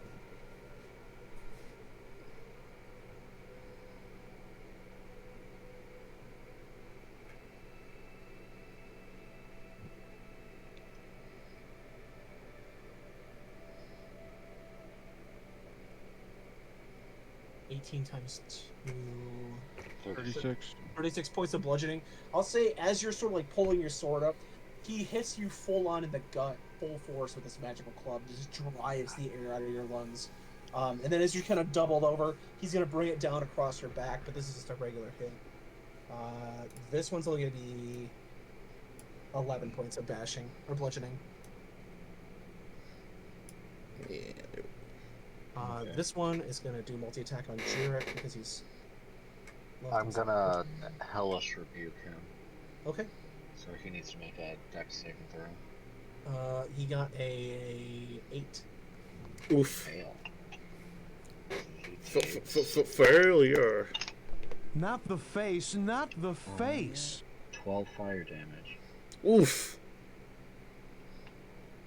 It's probably gonna double. Oh, fire damage? Nice.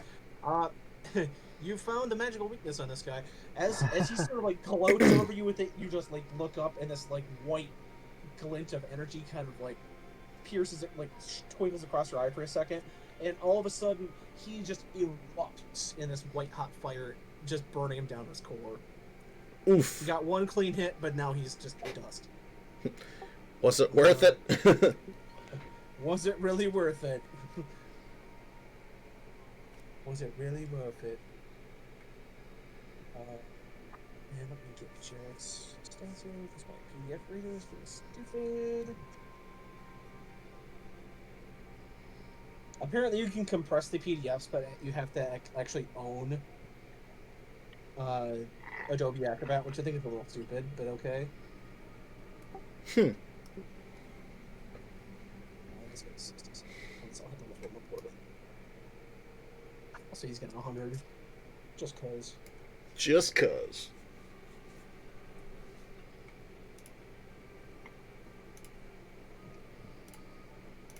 He's at 80. So you see Jarek also get kind of hit really bad right across the chest. He's still up, but he does take a solid hit after that.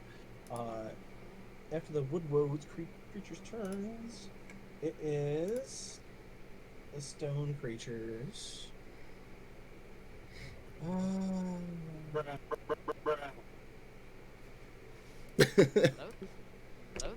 there. He's gonna try to go for you on this one, Micah. Ooh, I was gonna move up, but maybe not now. From the Uganda, though. Hits. 11. 21. 32 points of damage. Ouch. Don't piss off those Ugandas. At least when they have their lightning sticks. Funga Dunga. Okay. Yeet. So the Earth Elemental comes down with this kind of stone-shaped hammer, trying to hit you. It's gonna get a 9. What's your AC? 14. 14. You're able to kind of glide to the side from that first glancing strike, and the creature kind of eyelessly looks up and then brings the hammer back around and gets even worse. As you sort of duck underneath the overswing that he comes out with, pretty smoothly dodged. This one is gonna try to hurt this other Nganga a bit more. Was that a 9 as in the number, or German for no? 9.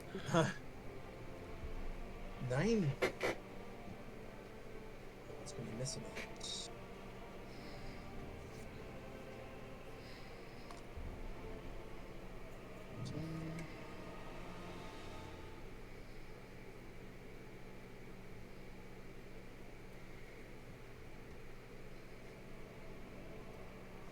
All right.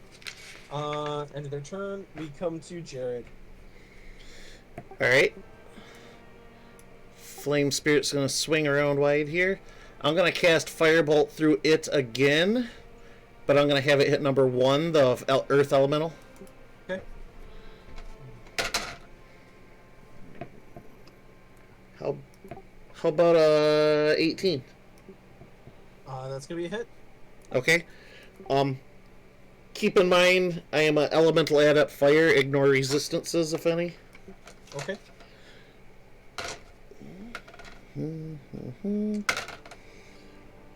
Ooh, this is gonna sting. 18 fire damage. All right. And then I will have it use Flame... Was it Seed? Yeah. Flame Seed on number 1, the Woad. Okay. That one is a 16 to hit. That's also... Oh, that one's a miss. Just barely. Okay. Long and winding road. And then... But your firebolt does bloody the elemental. I'm gonna creep up just a little bit to help cover Snafu a little. Snafu, you were getting crowded next to that little fire. Feeling a little warm. Fire. That's okay. It's okay, I got halfling nimble. There you go. That's actually your turn.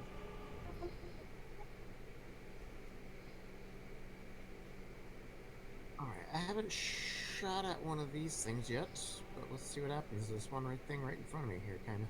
Okay.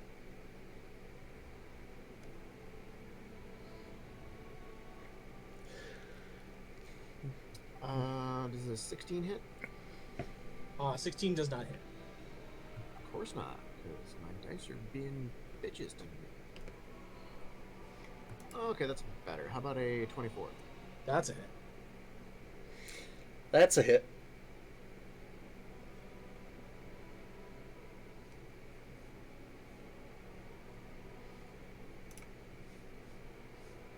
Hmm. 25 piercing? Okay. You see the rock, like the rocky exterior. What kind of arrow did you shoot it with? Just a regular one. It clicks against like the stone. It sort of crumbles down its chest a little bit, but you can tell that the arrow didn't quite hit with the full effect. If the trailers are rocking, don't bother knocking. Hey-oh.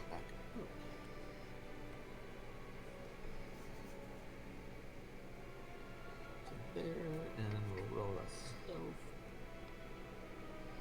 24 on stealth. Okay. Next is going to be Jeremy.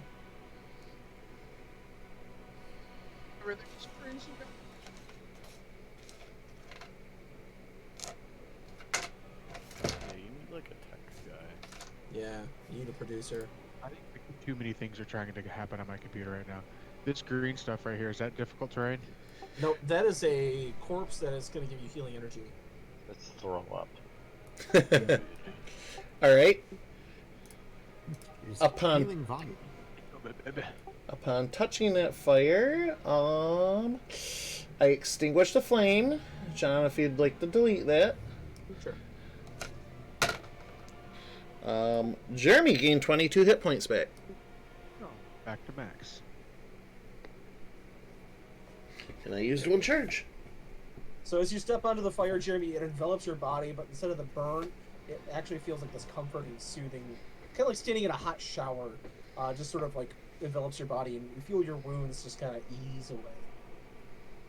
Yeah, I'm gonna give number 3 swings. All right. With advantage. I'm feeling spunky now that I'm healed. Oh, you little Mr. Poppy. He's right there. You The can lowest see. I rolled was you a can see his natural butt. 12. Plus 9, so 21 minimum to hit. All hits. There's a little Poppy. You just see Rocknar get this like smile, like kind of right across his like snarling smile across his face. There's wham, wham, wham, just constant like just a never-ending combo of strikes against this creature. Is it just trying to keep up, but Rocknar's trained finesse is just too much. 23 damage. Ouch! I believe that is enough. As the creature's just trying to shield itself, Ragnar, you just bash it into just gravel. It can't withstand that onslaught. Barney, my pebbles. Alright. Nobody got the Flintstones joke? We. Since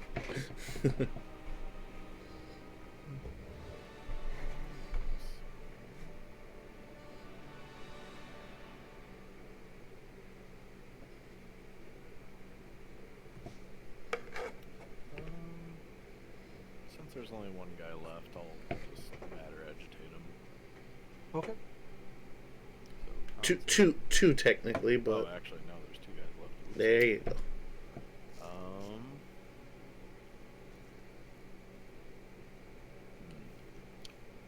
In that case, since I'm engaged with this guy, Aw, when's the wedding? disengage. Aw, Okay. never. So that's basically my move action, right? Well, that's your action. And then it's combined with my move, right? To move. Well, no, you'll have like your action is to disengage, so you won't get attacked, and then your move action will be to move, and then that'll be it. Right. Okay. Yeah, that's what I'll do. Okay.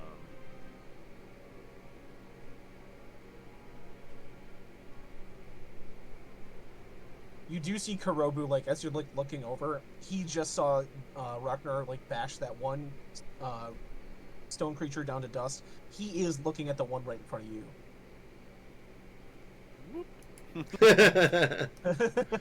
Good move. I won't make it look like that, though. I'll kind of do, like, a running slide. Okay. You'll make it look cool. Exactly. So Not you sort the of face, like, not the flash him face. like Batman. And like as the creature is just sort of like stunned for a second, you're already on the move, kind of like sliding behind Karobu. And Wanna Wanna Jack Bandit. As he runs forward, he's gonna multi-attack. Nice. That's gonna be a crit.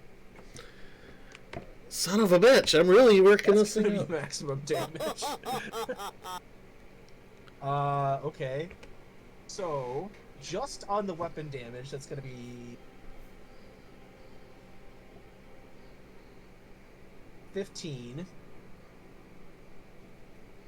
that's on every dice roll too. Man, be glad you guys aren't working against these guys, because they would mess you up with these maces. Looks like it from the hit Jeremy took earlier. Yeah. Okay. So as you kind of crouch behind him, you see Kurobu, and he just runs up, brings it down hard on the creature's head, and just from the forehead to the crotch, just boom, like somebody literally dropped a ton of bricks all over the ground and just crumbles into dust. Shit and and bricks. After that, the other one's gonna move along here to try to give Jarek some advantage. Giving that the reckless attack. He's gonna attack, and he's gonna miss. Jarek is gonna do multi-attack, not having to use his recklessness. He's gonna miss his first swing. And he's gonna hit for his second one.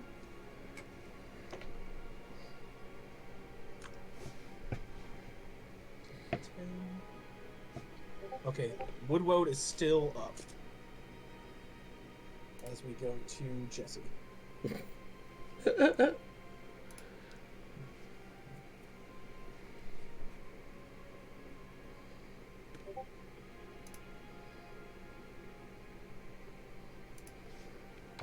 My turn? Yep, your turn. Alright. I'll just try to wrap it up and go fire 3 Eldritch Blasts at the last one. Okay.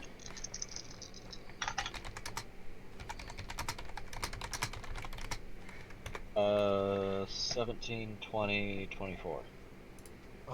That's a hit.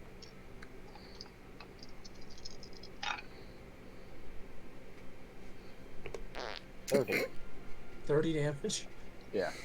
He tries to, like, as he's, like, fighting against, Jarek and the other Nganga, he sort of sees the blast coming. As he brings up his shield in front of his face, your Eldritch Blast hits the shield, goes straight through its head and out the back. So as he, like, drops the shield, you can see this head, like, this hole right where the creature's face was, and he just collapses into just brittle wood. No good. For him. Some boys. For him, whatever. As the kind of chaos dies down, you see Kurobu kind of like scanning the different sides for any other signs of creatures or not. He kind of gestures toward the green glowing cave and says, when we are ready, let us move forward. We have more work to do.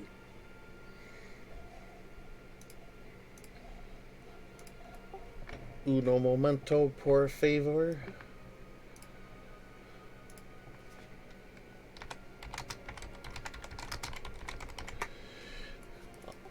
You can continue on if you want. I'm just gonna give Aaron some flame arrows in the meantime. Okay.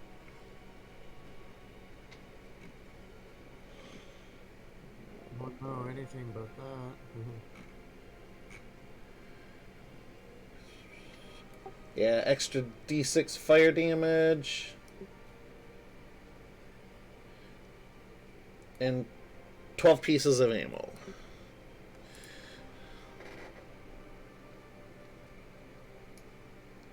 Okay. Anybody else want to do anything while they're in here?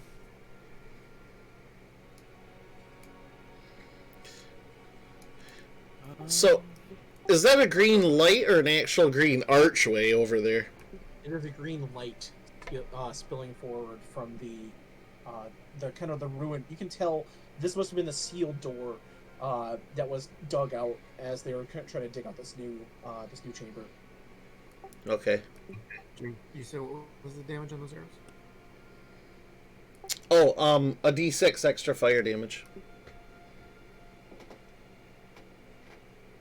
Okay.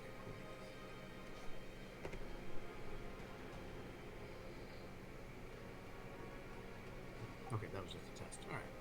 Nice. I have it on my sheet to help remind me.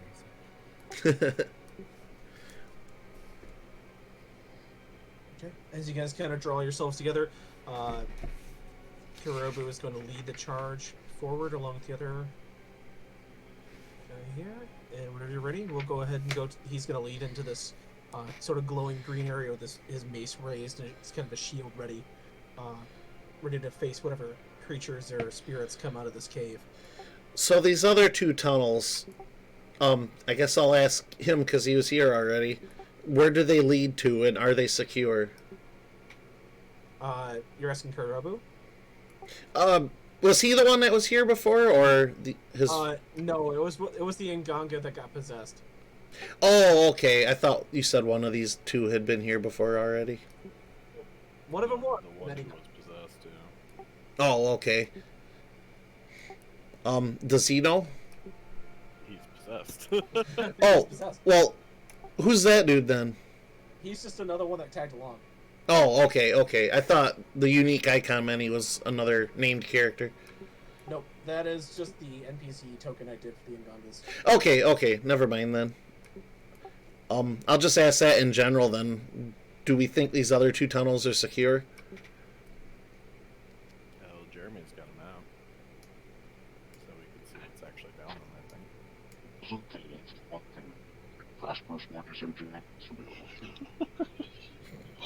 think. Somebody's playing with their sound voice changer. I think I'm playing with some Decepticons. I don't know what he's saying. I have no idea what he's saying. Yeah, I've not same. made up one word. I have no idea. Starscream, okay. can you put Okay. Jeremy on, please? More like Soundwave. Yes. Nice. Damn it, He said the left side was the side that they had been mining on, right? Yep, That's and the the flip side. the right side was collapsing. So yeah, I don't like the right side, especially if it's collapsing with a green light coming out of it.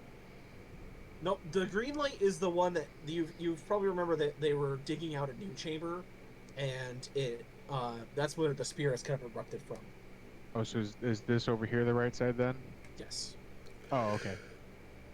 Well, we could. If you kind of zoom in, you see a metal gate that has been I kind see. of erected, like a loose metal gate, with like bit of rocks kind of piled up in front of it.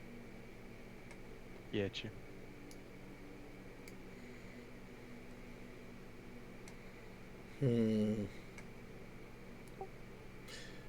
Yeah, I guess in that case there ain't much left here to check out. I guess I'll take a quick look around and see if there's anything that catches my attention. Okay. How about a 19? 19. As you're sort of scanning around, Jared, you can tell that more and more of these crates are filled with this sort of building material.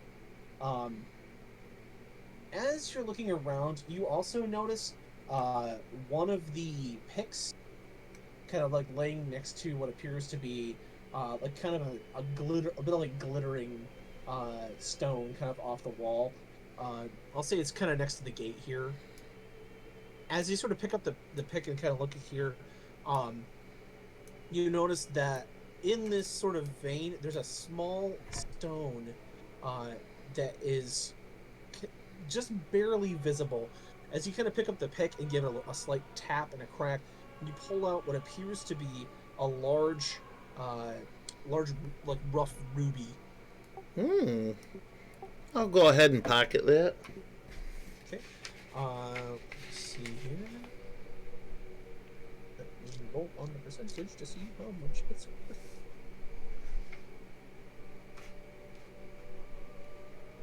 Oh, good for you, Jared. Yeet. I like hearing that. That is okay.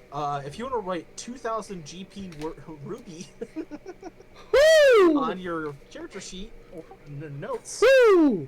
you just found friggin' great ruby. Be cool. Remain calm. Nice. Goron's heart.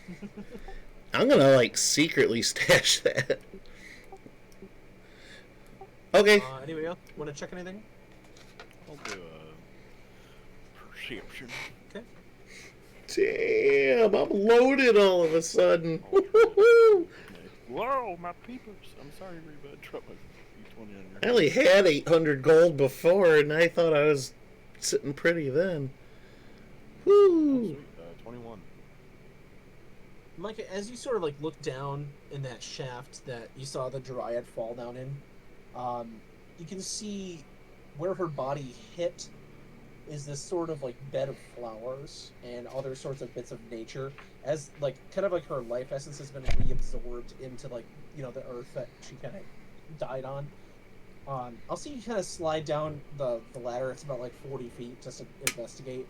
And as you're looking there, you see. Go ahead and give me a percentage. Uh,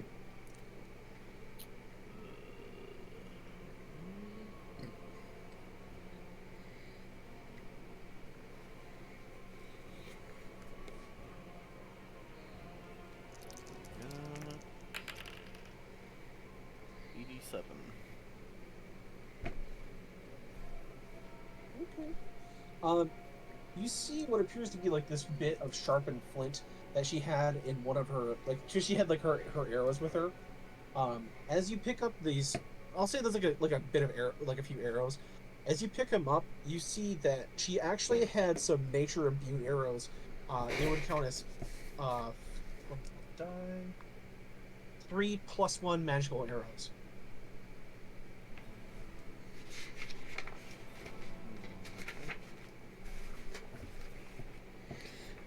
Magical The ruby. rest sadly snapped when she fell to her doom. Welcome to your doom. Oh, I have that. Nobody rolled a 1, but I'm going to play it anyway. Welcome to your doom. Just because somebody said doom and I want to show this off. So I don't think anybody's going to roll a frickin' 1 tonight. But we're all going to roll 20s like crazy. Climb back up then. Actually, give the 3+1 arrows to Minor. Okay. Minor, as you're handed the arrows, you can see that they're not actually like fletched wood. They're like curled bits. They're like curled solid bits of vine that are sharpened to a point. What's that, John? I can't hear you over the other noise. It's like instead of being like a fletched arrow with a head that's attached to a bit of wood, it's like one solid bit of vine that's been straightened and is as hard as like a fletched arrow with like a sort of curled point that comes to like a razor edge. So kind of basically a pearl arrow. Well, it's made out of like vine, so like out of plant life. Okay. Well, I'm just trying But to. instead of being slack, it's like arrow, like one solid. vine arrow or something. +1. There are 3+1 magical arrows, Mm. so they'll count as magic if you hit with them.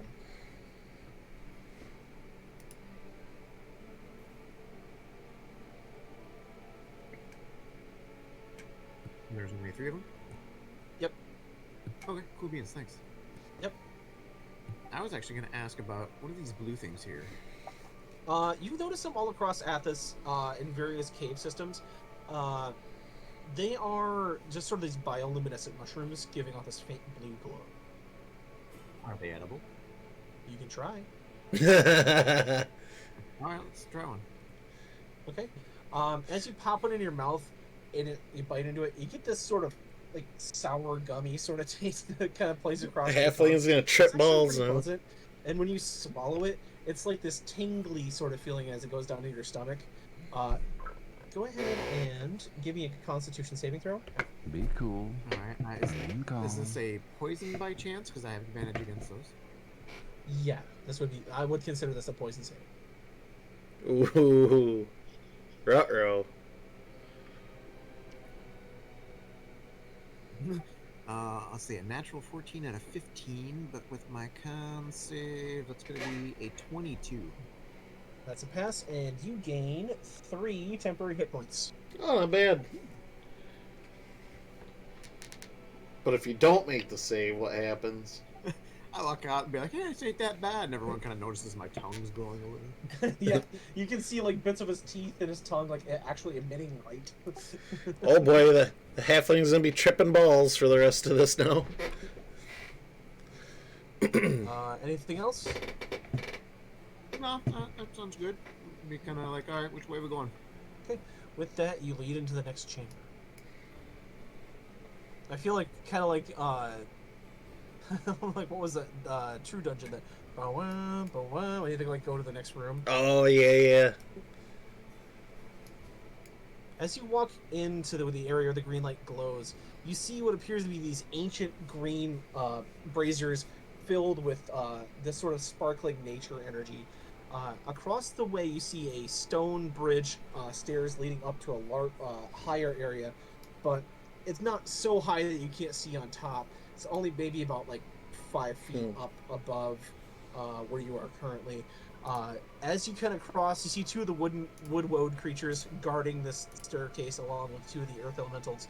And then up in the air, solving the mystery of all the burn marks, you see what appear to be these little glowing teal blue spirits kind of flitting about all across the ceiling of the roof, leaving these burning scorched trails kind of where they fly behind. And as you see them like pass by like one of the walls, it leaves like this black streak of this burnt ash all across the wall there. And then as your gaze kind of goes down, you see what appears to be this ancient totem. It's got carvings in it signifying various animals and various bits of like wildlife, but it lays shattered on the ground. It looks like it was shattered quite recently. It was you can see where like the dust has collected over this thing, and then like the fresh break mark where like the inside has not had time to be it's become as stained as the outside. But you guys are on this ledge right here.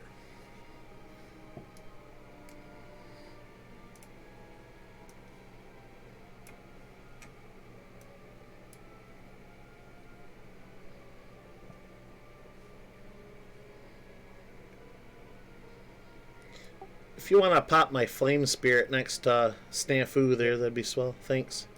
Yep.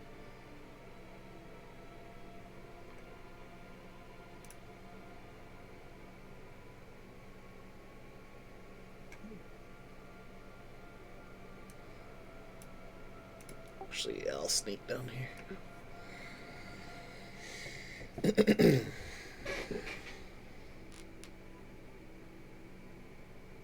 You see Korobu kind of growl like more accursed spirits.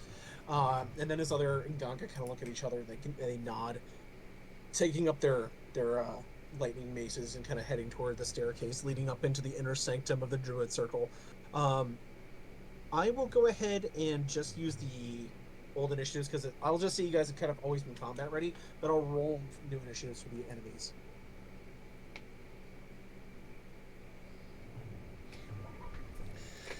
I'm gonna run to the bathroom real quick. I'll be back in just like 2 minutes or so. Sure. What's up, buddy? Yeah, that being said, I'll be right back. But the game shall go on. Watch out! There you go, buddy. There you go, boy. There you go, Poppy. And Jesse and Jeremy, if you want to spawn your tokens.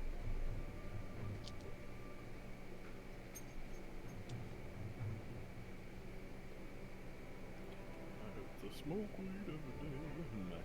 Smoke weed every day. Micah, there's a package that came for you today. Yeah, Mom's like, Jessie will tell you when it's there. She's already It's here. texted She's me. checked in every single day to see if it's come yet.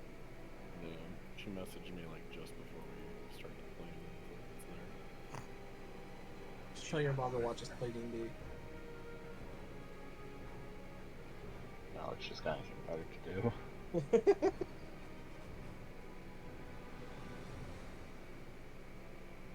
Not like you find folks, I'm not sure if we're still streaming, not like you find folks that decided to watch us tonight. I'm glad everybody decided to watch.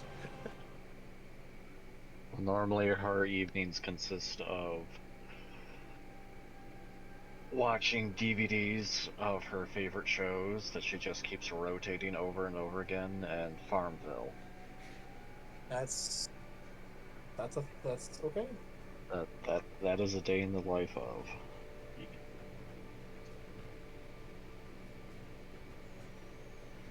Jeremy, I'm not sure if you're still trying to use that software, but I cannot understand a word you're saying. John? I heard my name. I think he just swore at you. I think he called you a fucking coward. Break TOS. Fight me. He's not afraid of your DM. It's an adversarial. Um,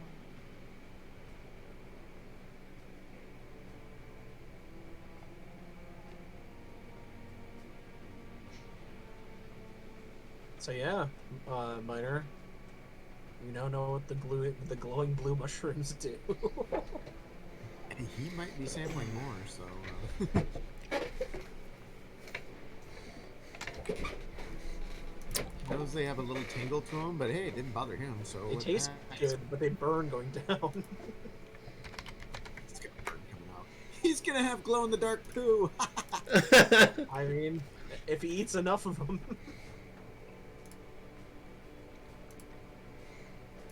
Nice. All right, if you're back, Jared, it's actually the Flame Skulls got first on the initiative roster this time. Okay. As they see these creatures entering into the cave, they are going to pour down. Jesse. She's just so clingy and happy lately. 6. No. You're gonna get a fire raid coming your way. It's going to be a 9 though. You see its eyes sizzle as it fires this sort of like red hot beam of fire. You're able to bring up your. You're using a shield, right? Yes. You're able to kind of take cover behind your shield as you see these two smoking burn marks kind of on the outside of the shield. These guys are gonna Go reposition. ahead and rain lead on me. See if I care. I love having these things ready to go. It's miss. It's a hit. That's a crit. Well, you know when he talked about the poo, I should have played that. Man, Nameless and Gonga's gonna get rocked.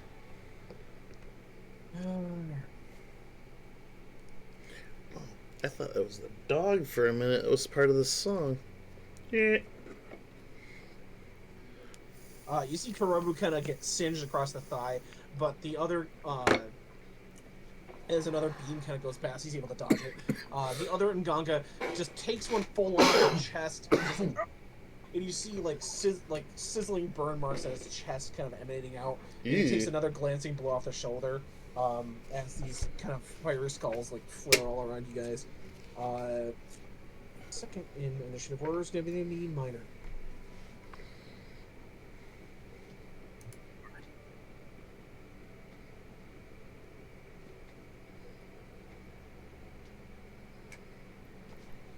Doop-de-doo-doo-doodly-doo.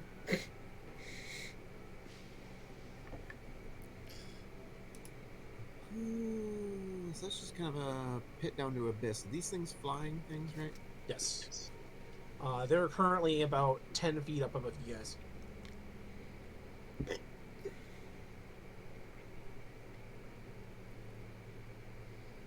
I'm gonna shoot at number 1 here. Actually, wait. Ooh, wait.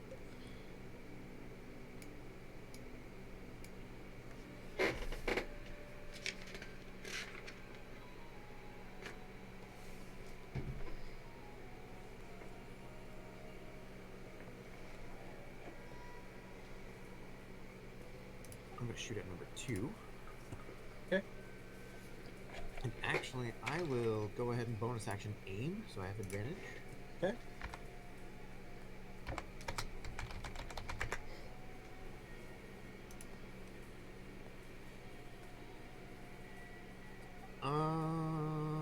Not sharpshooting this time because I want to make sure this works. 24 to hit. Yes. Alright, I'm going to add pushing attack here. Okay. Ignore the damage on that, but I just need a DC 17 strength save.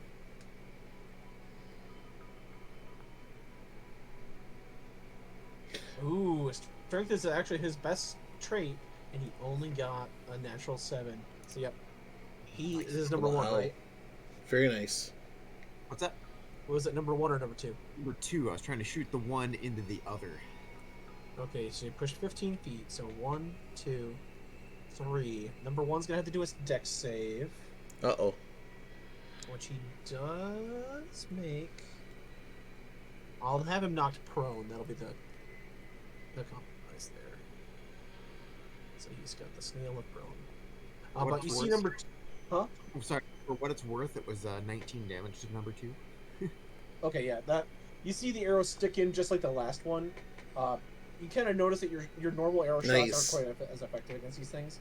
But the impact of it, you kind of hit him in a fulcrum on his body, and he tumbles backward, tripping the other one, not knocking it over, but you see the other one just rumble off and just sail into the darkness. Nuts! He's probably so drunk he didn't even feel that. Alright, down. So I will try to see if I can shoot this flying thing, number 1 here. Okay, you kind of roll over, reposition. Oh, they're already up in the air. Go ahead and fire. I decide, do I want to try and sharpshoot this thing? I'm not sure what the hell. Hashtag YOLO. Ooh, I probably shouldn't have, because that would be... How about an 11, John? Or 12? 12. These things do kind of suck. Let me double check. Nope, you missed.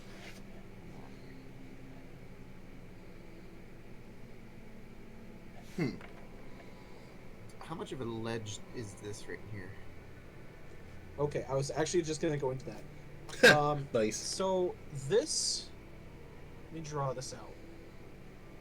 Starting here, this goes down 5 feet, like, per square. So that's 5, 10, 15, kind of like right here. This, if you want to try to climb up this, so it's going to be down 15 feet, it's going to be up 10 feet, so it's 25 feet above this. Well, gap you'd have to jump. You could jump to the wall and then climb up the wall if you'd like. It's dangerous, but it would get you past the be like God of War. People here. Although, if from here to here is only a 5-foot difference. Oh, jeez. So if you wanted to be brave and running leap from like right here over that gap, you could. I'll just shift over and stay right there for now. Okay. You stinky boy. Alright, and it's the end of your turn. We're just going to go to... Jeremy.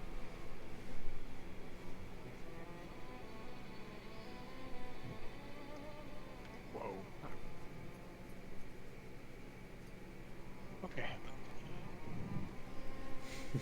I'm gonna... I guess I'll...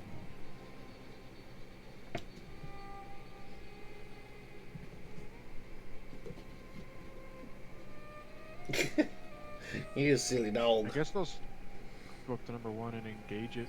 What? Now what are you doing? Dude, I swear to God, roll 20 is not liking me today. It's alright. That's weird for him. I'm gonna give number 1 a couple attacks. Okay.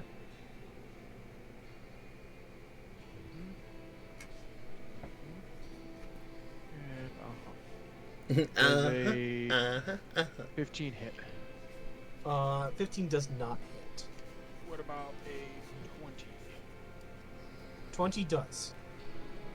2 attacks. I'm sorry, you're gonna attack that flame skull? It's up in the air. I'm sorry, it's 10 feet up in the air. I'm fucking 8 feet tall, John. I can Okay, reach. no, if you tell you what, give me a quick acrobatics. Just don't fuck it up. That would be a 17. That's great. Yeah, go ahead and roll attacks. So you just take a running leap, like Michael Jordan, tongue hanging out, bringing your hammer down across it. 19 damage. 19. It is bloodied. Ectoplasmed. You see, as Jeremy impacts with the skull, just these spider fractures just crack all across the skull. It still maintains its shape, but you can see it kind of wobbling as it flies away. Anything else, Jeremy? Nope, that's all I got. Okay. After you, it is going to be Micah.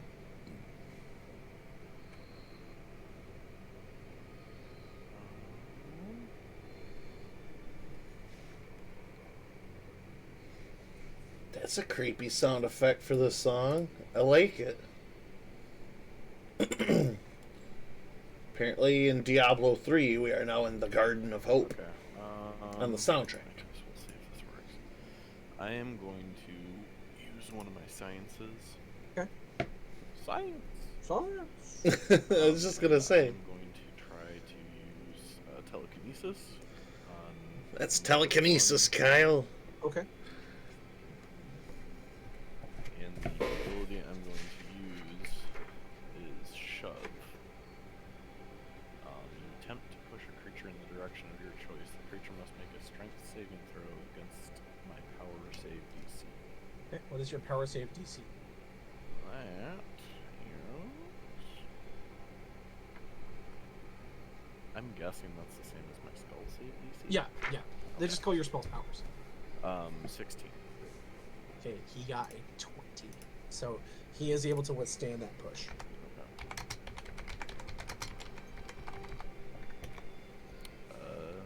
That's all I can do. Okay. Kind of seeing like the slight purple aura trying to go across it. Kurobu kind of looks back at you, and you see one of his eyebrows kind of cock up for a second, and he gets an idea, and kind of motions with his other colleague to the bridge. As I don't think they have enough room to get there, but 1, 2, 3, 4, 5, 6. I'll try it here. You see him run up, and he's kind of charging the spell, and as you see him put his hand up in the air, and he kind of makes a fist and pulls down. As he pulls down, this lightning bolt kind of just comes from nowhere, strikes him, and then the reverberating thunderclap kind of pushes out, and he does a thunder wave. Ooh, fancy. Alright. Constitution saving throw.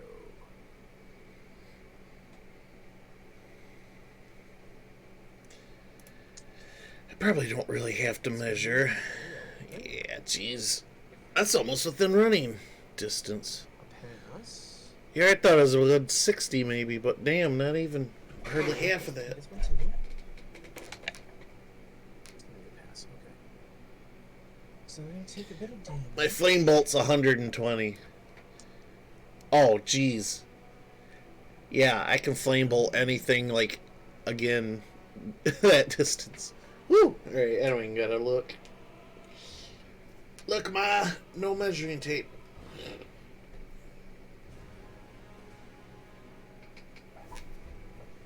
Okay. You don't see this so on this the one X-Files. unfortunately resists, but this one is blown back 10 feet and knocked prone.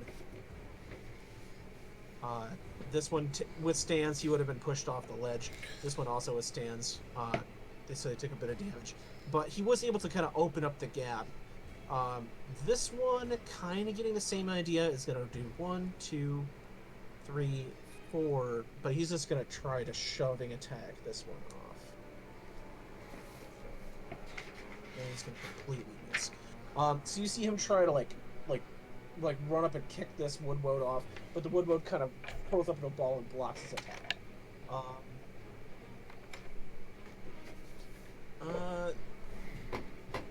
Jared is going to get in front of you, Jesse. He's then going to reach behind, kind of where his weapon belt is. He's going to pull out a dagger made out of slate, and he's going to whip it at the skull. And that's a big old hit. Nice. Big ol' hits. 7 points of damage. Hits.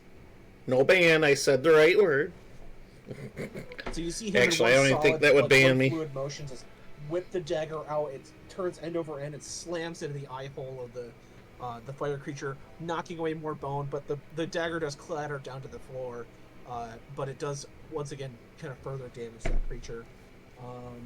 End of his turn, it's going to be the woodwode. He's going to use his movement to stand up from prone, and he is going to attack.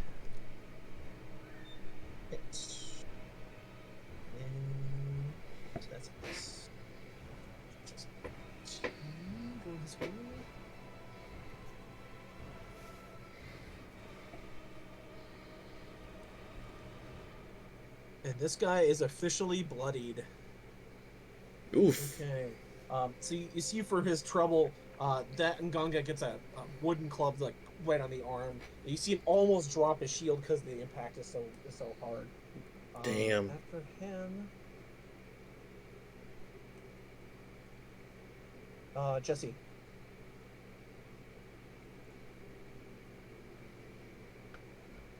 Then it goes Stones, and then it goes Jared.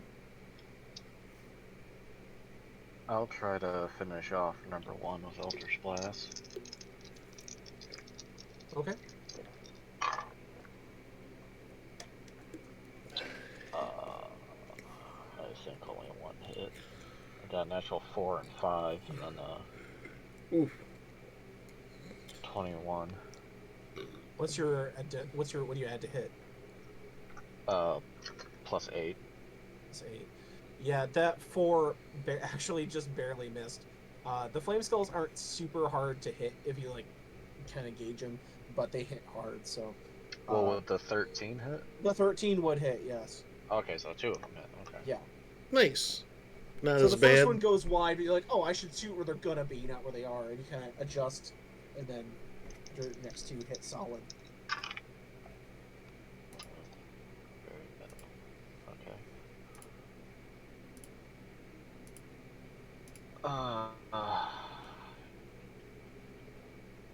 12 damage. That is enough to finish it off. Oh. Okay.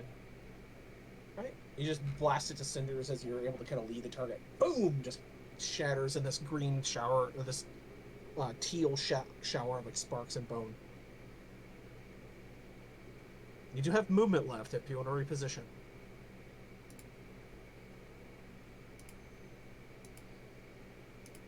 I'll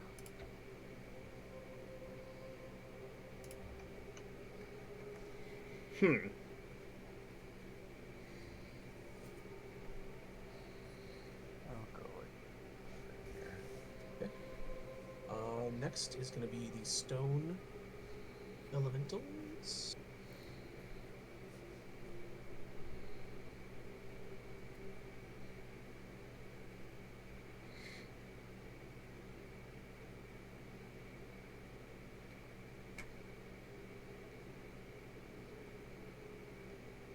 Okay. Make this standard. Okay. Well, Karubu's gonna kind of get punished for his bravery here. He did not quite do what he meant to do. Uh-oh. So number 2 is gonna move here, and he's going to hit him with his thunderous strike.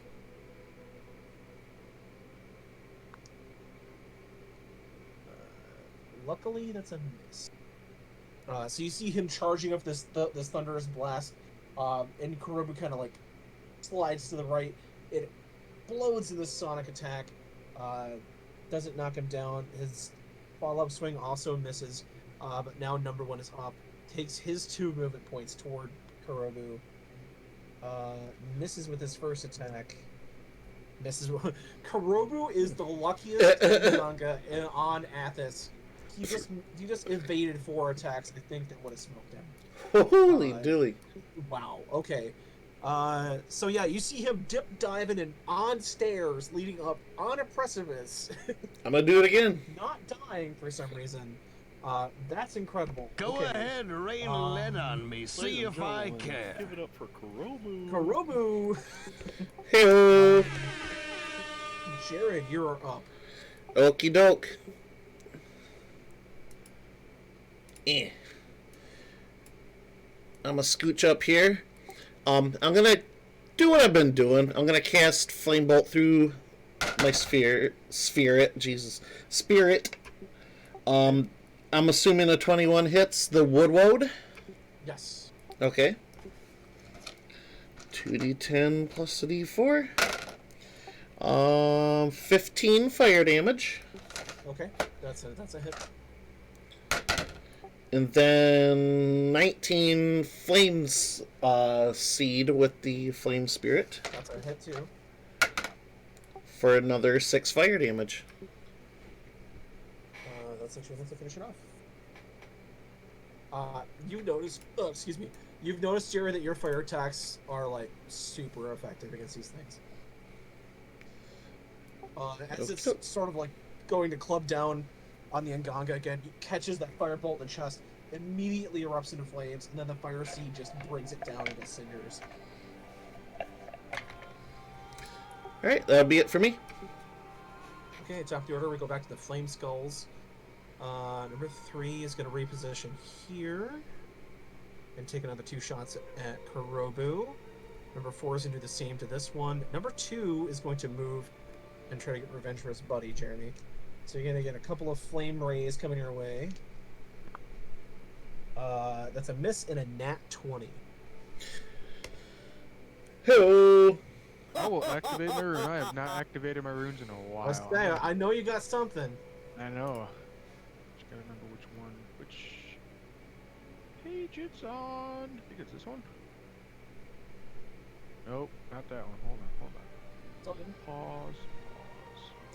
I'm really proud of that 1 in nat 20 alert that I made. It took a lot. I had to go a very roundabout way to make that, so I put in about 3 hours of work for the stream tonight on stuff like that. Stuff for my stream deck. Which one was it? It was...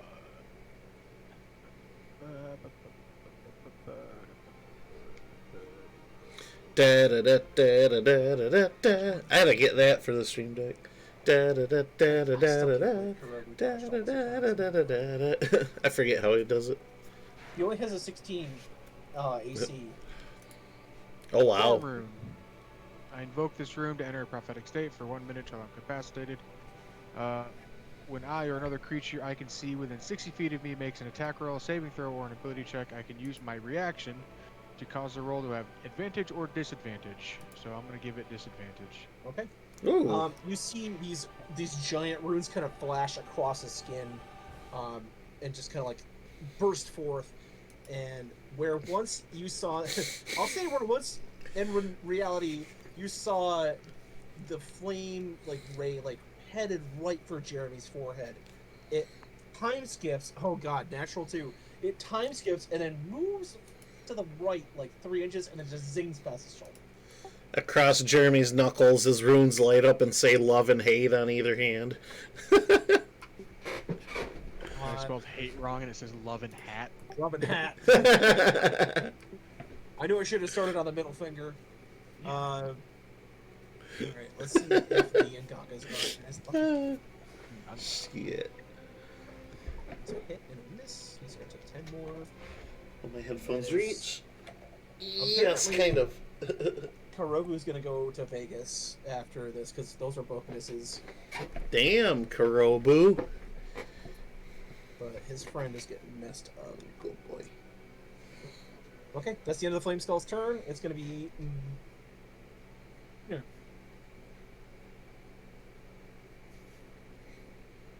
Alrighty. I'll just shoot at number 2 again from where I'm at. One of those flaming skulls. You just hear Kurobu from the stairs like, help, help, help. Like, oh, I have a button for that. Not the face, not Bonus the action, face. Okay. Yeah, how's the 29 sound? That sounds like a hit.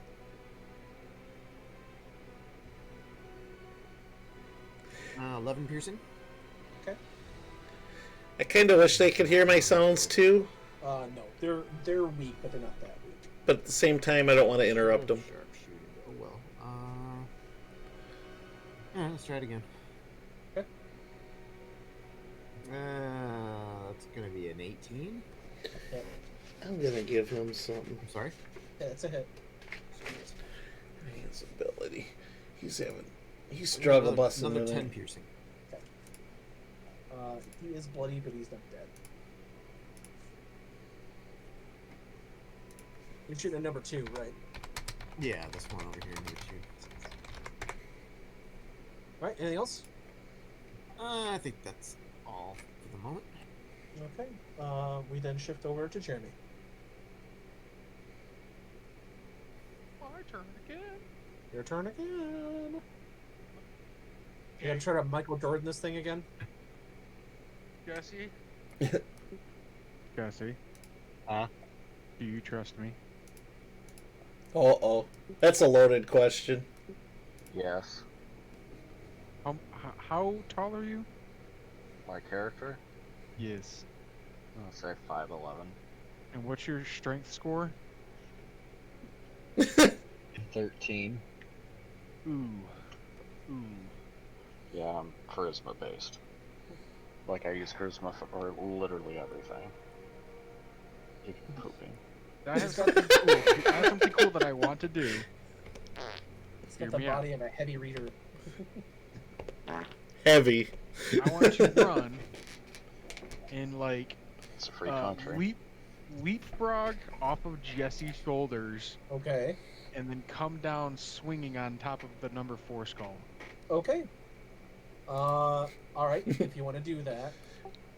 You have to toss me, but don't tell the elf. It's a new turn for me. I'm going to use my room to give myself advantage on this roll. Okay. You see, once again, the runes kind of tattooed on Jeremy's skin that kind of remain dormant until he activates them. Flash once again with a sort of momentary brightness. Now I'm going to need 2 rolls. First, Jesse, I'm going to need you to give me an athletics. Nice. I love when people do shit like this in our campaign. Get a little nuts. God, you gotta hear the story about one character. This wasn't our group, but I read this online. Somebody made a fucking luchador for D&D, like a Mexican wrestler, the masked Mexican wrestlers, you know? Thank mother. And he wrestled a dragon to death. Okay, you're going to help. That helps set the DC for Jeremy. All right, Jeremy, now you're going to give me an acrobatics. He did it because the dragon, he jumped on the dragon, it went up in the air, and he grappled the wings and pinned them together and sent it crashing to earth. He made all of his death saving throws, so he managed to wrestle a dragon to death. 19. Thank God I gave myself advantage. Because I So- rolled a 4. Whew. Ragnar, you don't come down quite as solidly, but you do. You get to Jesse. Jesse, you realize that you're not going to be able to lift Ragnar because he's like 3 of you. So you get down and you try to make like a pad for him to jump off on. Pardon me. Excuse me. Okay. You make like a pad as you sort of get down and you just feel this massive foot between your shoulder blades push down. And you're like, "Argh!" As Ragnar sails through the air, doesn't land right on top of it, but it lands close enough for you, Ragnar, to go ahead and do your action against number 4. Do your go action. ahead and have you'll get advantage on this attack. I feel like the horse from Robin Hood met in tights. Nat 19. There's That's a a hit. callback for you. Will I be able to do my triple attack? Yes. Oh, fuck. Do they all have advantage? Yes. Oh, damn. You see Ragnar kind of do a twirl like a Monster Hunter with his hammer, like. Thoo, thoo, thoo, thoo, thoo, thoo, thoo, thoo, thoo. The lowest I rolled was a 20 total. That's all hits. Damn. Jeremy's playing Smash Bros over here. 22. 22 total damage. Over. Yeah, 22. My D6 is not a great roller. Well, you do a lot of damage to it, not quite enough to bring it down, but that was very impressive, Jeremy. It was all about the style. You see him do the sort of like swirling hammer strike, and as he comes down. The skull is all fractured in various parts, keeping itself barely together. But yeah, You don't do see able to this manage on the to, X-Files. Grab the bloody thing pretty confusingly. Break it down.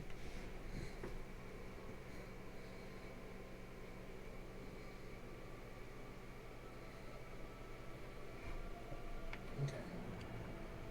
All right. After you, it is going to be Micah.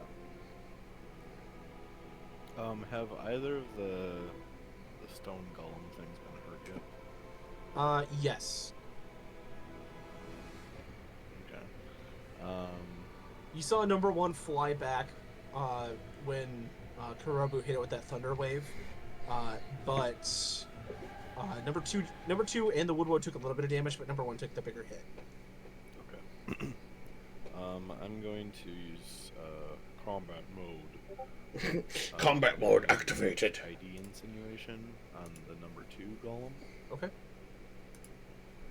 You attempt to read the thoughts of a creature you can see within range. The creature must make a wisdom saving throw. 16. Got a 4.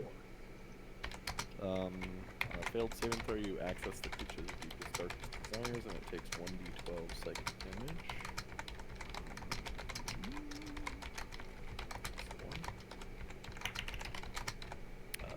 8. Okay.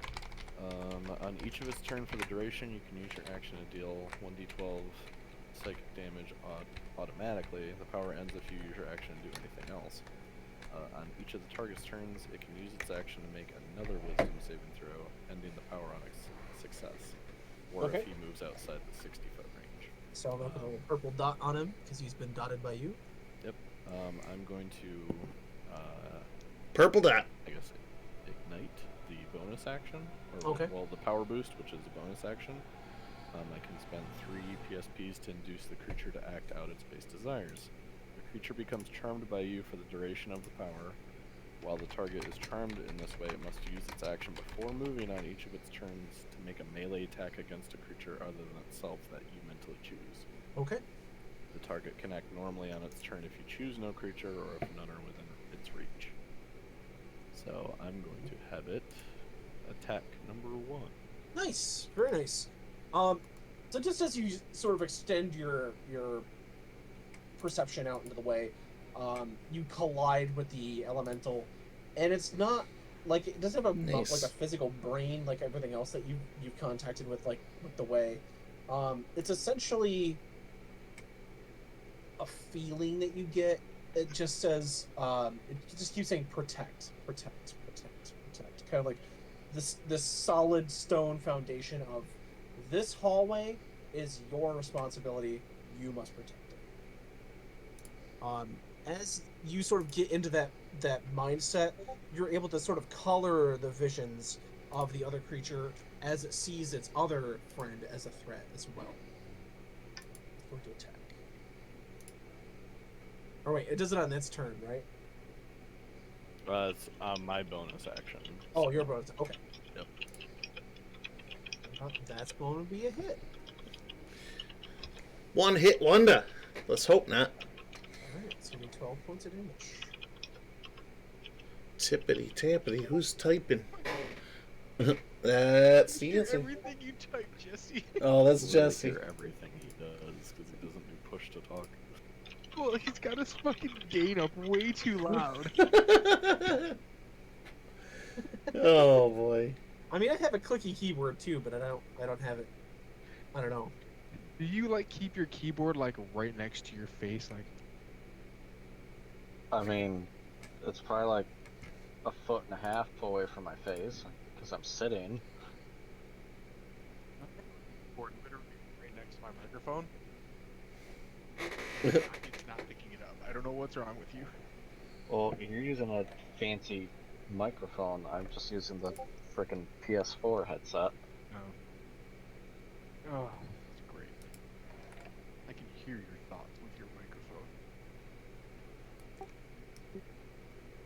Oh, but yeah, that's my turn, John. Then. Okay. After you, it is going to be... It would have been the woodrow, but he's dead. Would have been. Oh, woe does he. Oh, whoa. The woe to this guy. I've been blasting the air horn, by the way.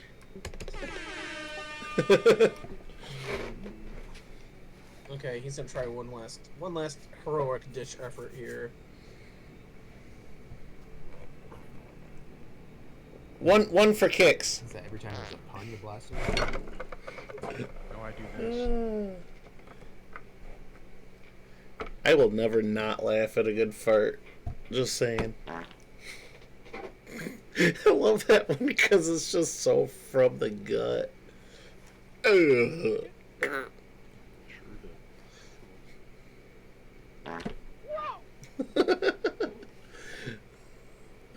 I just pooped myself. He's gonna try to push one more time. That's gonna be his. Ooh. Well, no, he's got 2 more level ones. I suppose he could. He's done this one, but still. All right, that's one fail.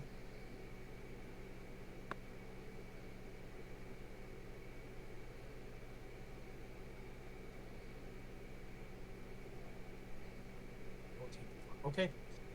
Same thing happens. He uses Thunderstrike again. This one's pushed back 10. Trying to get 2, but he just can't get it. Friendly, considered like a friendly target. What's that? Is number 2 considered a friendly target, Micah? I guess. Is he would clarify. charmed? He is charmed, yeah. Okay, so this Ungog is going to slip past and then not incur an attack opportunity. And while he's down, because he has advantage on melee attacks, he is going to beat the ever-loving crap out of this dude. Taking out some frustration. He's almost dead. These guys won't get knocked off the stairs. He is just going to go to town. Gonna beat the hell out of you. Beat the rock dude. That's a hit. Double 2s. That's awesome. That's a miss. So that's gonna be 7. Plus, that's gonna be 10. It's gonna be 22. Plus 8, 30. 30 damage. Almost a bonus action. Alright, he's bloodied. He's opened a window. That's his turn. Jarek is going to throw another dagger. It's not going to do enough damage to kill this thing. That's basically all he can do right now. It's going to miss. And he's going to stay with you, Jesse, for this movement. That's going to be the end of their turn. You're going to slot number 7. That's Jesse. Touch. All touch shit. So my turn. Yes. Okay. I'll do 3 Eldritch Blasts at number 4. Okay. Can you crit with spells? No. Okay, well. I got a natural 2 and then an 18 and a 20. Okay, those are hits.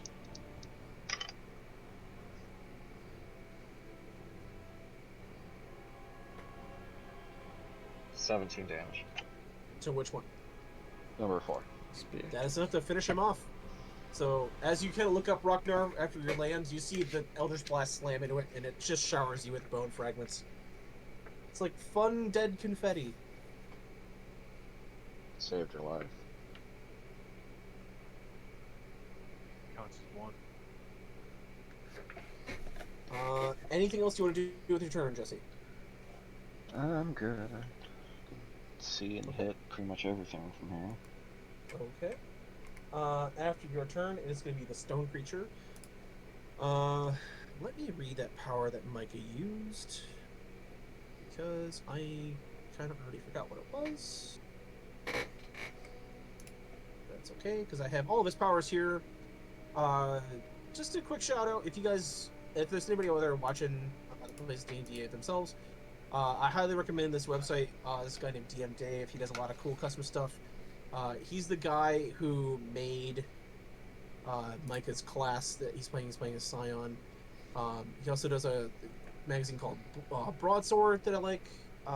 Just as a quick, like, hey, if you like it, just check it out. I'm not trying to advertise for it or anything, but it's a pretty cool dude. Yeah, just check it out. Hashtag paid ad. Okay, so you did id insinuation. 60. That's within range. It was turned by you for the duration of the power. The duration of it is 1 minute. It's turned by the duration. Space. 1 minute. Second level spell. Yeah.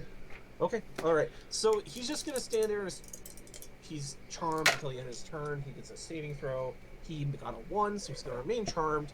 Number 1 here is going to stand up. He is going to attack. Let's do twice. A miss and a miss. Okay. So that was fast. Top the order.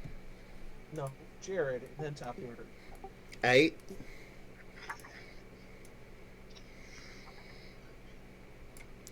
I'm going to move the other side of Ragnar. I'm going to cast Healing Word on Dude Broski. Okay. And he's going to regain 12 hit points. Nice, nice. I will have Flame Spirit do the Flame Seed on number 2. Dude Broski. Just above bloodied now. Does a 19 hit 2 Broski over there? Yes. Alright. And that'll be 5 fire damage toward it. And I'll have the spirit join me, and that will end my turn. Okay. And I'm sorry, that was how much damage I was answering Micah's text here. Oh, that was 5 fire damage to number 2. Okay. Not enough to bring him down, but still, every bit helps. Okay. Now we're back up to the skulls. This one is going to reposition here. That has been taking shots from you, Snafu. And he's going to fire 2 fire bolts down at you. Complete misses. Natural 2 and a natural 4. These things are just completely useless. This one's going to reposition here. Try to fire 2. Actually, you know what? You know what he's going to do? He's going to use one of his spell slots. He's going to drop a fireball right on these guys. He gets 1. He gets 1 fireball. Everybody gets 1. He's going to use it right there. Dex saves. Alright, Kuroba made it, but Nameless Guy did not make it. He's going to full broke the fireball. 8d6. That's going to be 12.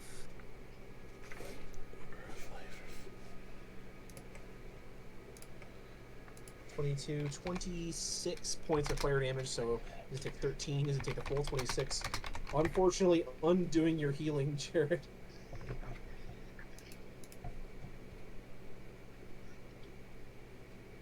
They're just going to bloody both of them now. And so you see, as you guys are watching the stairs, just erupts into this fireball of just white hot flame. Actually, it's going to hit its allies too. Think about that. That's okay. So 26. So half for him.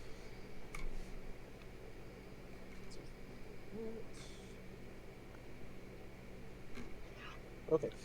You see the fire take a little bit of the steam out of the earth elementals, but still, attacking the 2 trespassers is its biggest goal. That is the end of the skull's turn. It goes to you, Mike. Oh, this number 2, that's the one that's charmed, right? Yes, it's got the little purple mark for Micah. Oops, I killed the music accidentally, didn't I? Okay. Bonus action. Aim. I love how these 2 NPCs are fighting like the strongest enemies in the room, and you guys are just like pinging skulls. We're killing boars in the forest. NPCs do the heavy lifting. Who cares? Well, to be fair, this is kind of his redemption arc, right? I mean, kinda. Definitely thinks he's got the hang on sharpshooting these things. So how does a 20/40? That is almost 10 more than its armor class.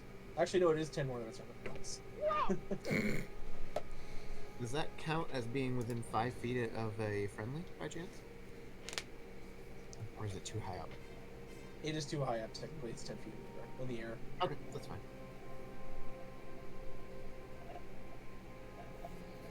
10-foot. That was a whopping 16 piercing. Hey, that's enough to actually kill it. Cool beans. Yeah, it was hit by Jarek's knife. I've been saying cool beans a lot, and I like when my lexicon rubs off So on you other see, people. The thing just explode. You also see a couple of the slate throwing knives that Jarek's been tossing at these things kind of on the floor. Alright. Right, I'm gonna actually, let's try number 1 across the way. Okay. And I'll try out one of these new vine arrows. What the hell? Alright.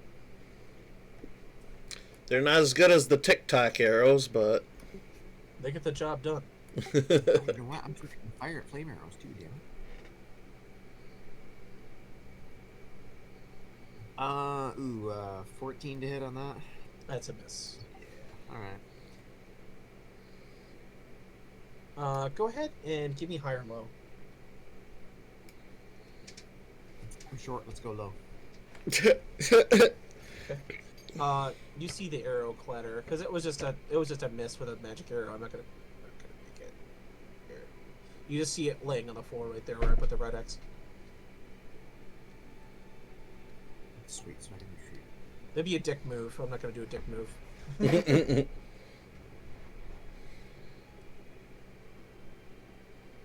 think that's it for me. Okay. We go then to Ragnar.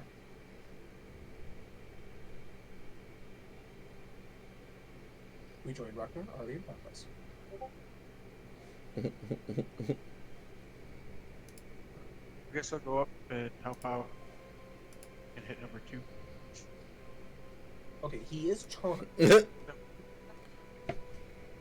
Well, it's not intelligent, but there's Are we gonna do definitely anything life with him? around. I'm just kidding, James. Um, Having a spot of fun. Micah, if he gets hit by one of your allies, is that gonna break his charm? It doesn't say. Let me double check. Well, how far down is this little chasm?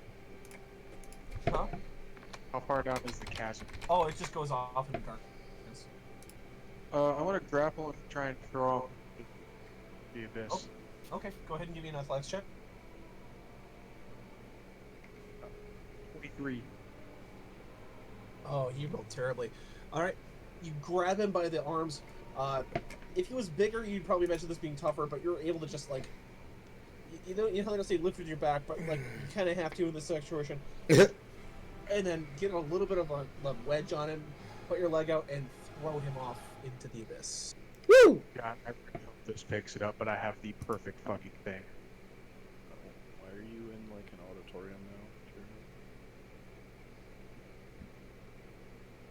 Son of a bitch, it didn't take it. I have to scrape my fucking soundboard.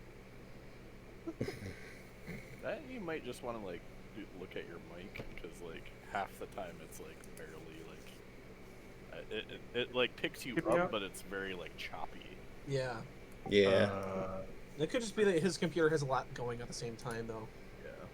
Let's try this. How about this? Does this work better? I mean, you're still echoing, but the choppiness is gone.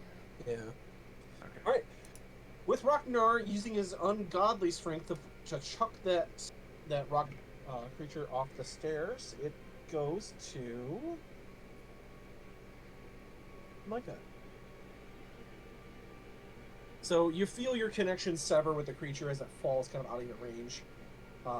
But after a few seconds, you hear a boom kind of echo through from the chasm. So you know, like this creature is obviously just not going to be getting up for a long time.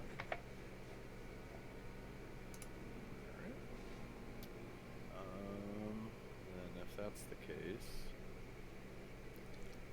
Jeremy, the DC on actually throwing that thing was huge.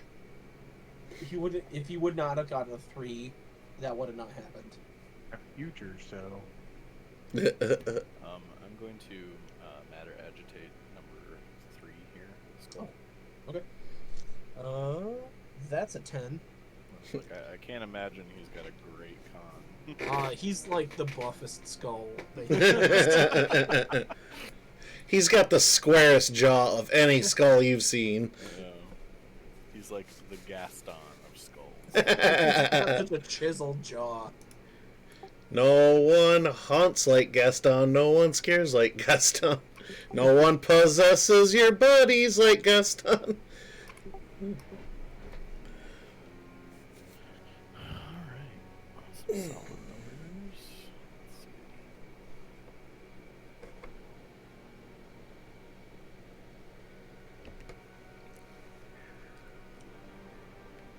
If that rock creature that Jeremy threw had given birth, then that would make him a mother chucker. What? 40 force damage. Yeah, you just eradicate that thing. At 40 health. Damn. Totally disintegrates. It's just like, just flying along and then just... Like a cheap magic trick. Just dust just glitters down. Alright. Anything else? I moved too. You moved, okay. It turns into another sort of fire. It does, actually. When it hits the ground, it bursts into it's like in Aqua Teen, whenever they throw anything, it hits anything, it always explodes. Oh yeah, like they throw like a fucking newspaper. Yeah. After your turn, it's gonna be the followers. Let's see if these two Ngangas can actually finish this dude off. Right. You know what?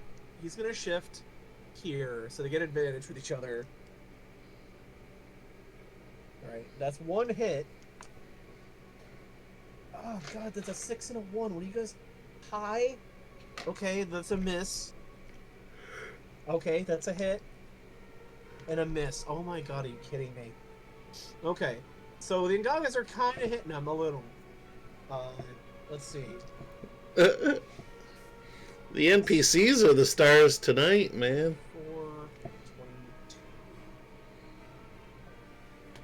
Not enough to kill it. It still has a bit of health left. So you see them just hammering down on this thing, just lightning blasts and flashes just eluding the cave as they're trying to finish this creature off. Unsuccessfully. Oh, Jarek. 1, 2, 3, 4, 5, 6 runs to the stairway. There's no way he's gonna be able to reach. He'll just stay there. Is there anybody between them? After them, it is gonna be Jesse. Jesse, can you finish off the creature that the Ngangas could not? Eldritch Blast. That's the real question. Probably. Maybe.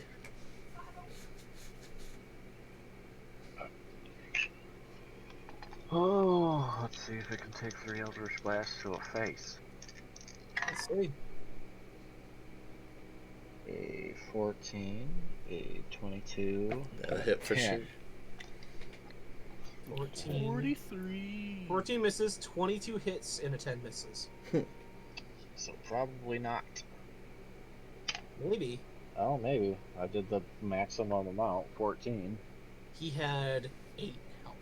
Oh, wow. So as they're wailing on this creature, and he's just trying to defend himself, you're just lobbing Eldritch Blast. 2 go wide, but 1 strikes true, hits it in the head, and just evaporates the stone head, and it just collapses into this pile of rocks on the ground. And once again, the chamber is filled with an eerie silence. Ooh. Both the Ngangas just lay down for a second. just kind of collapse from exhaustion. They said, "Just give us 1 moment, please." Peretta would like to check out this totem of whatever sort it may be. Yeah, I'll help you investigate that. Yep, go ahead and give me an investigate. If you're gonna help Micah, go ahead and roll with advantage. As I pass by the 2 injured, I don't know, allies, I guess would be a good word for them. I tell them, one of you touch the fire if you wish to feel invigorated, but don't wait long. Which one's more hurt? Karuba's gonna send the nameless guy over because he's less hurt than he is. So Okay. How much healing is that? It is 2d10. 6, 12. It would be 16 damage, actually. Okay. He is still bloodied, but less bloody than he was before. Okay. What'd you say to roll to investigate this thing? Investigation? Investigation. Alright. But with advantage because you see Mike is also helping. Thank you, Micah, because that was a 2 and a 19. Nice! Very big spread.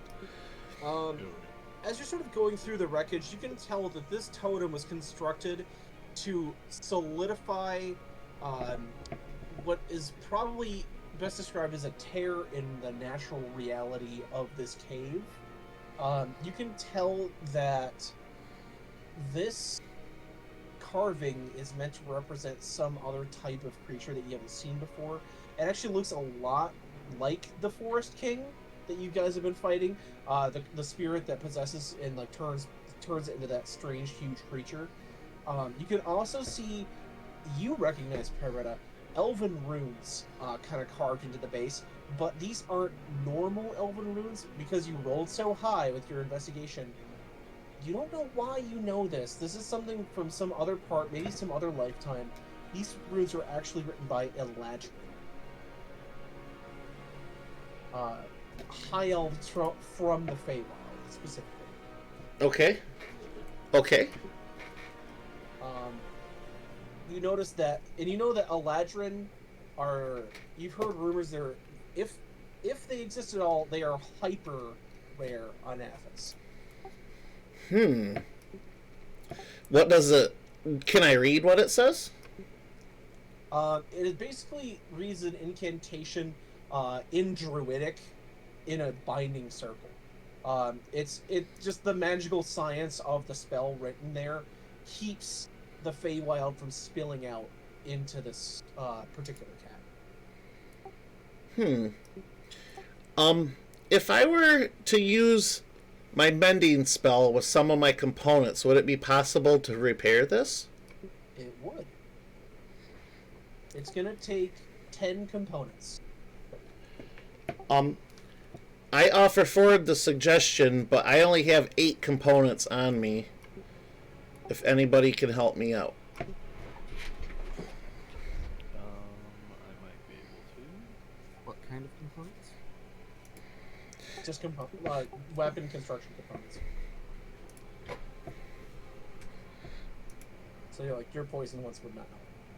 Honestly, I might have some weapon components, but they're probably going to be wood. Got components, armor pieces, and second. Actually, what material is it made out of again, John? It's made out of like wood and stone. It's like mixtures of things. Okay, actually, if it helps, I do have a spell called Stone Shape, too.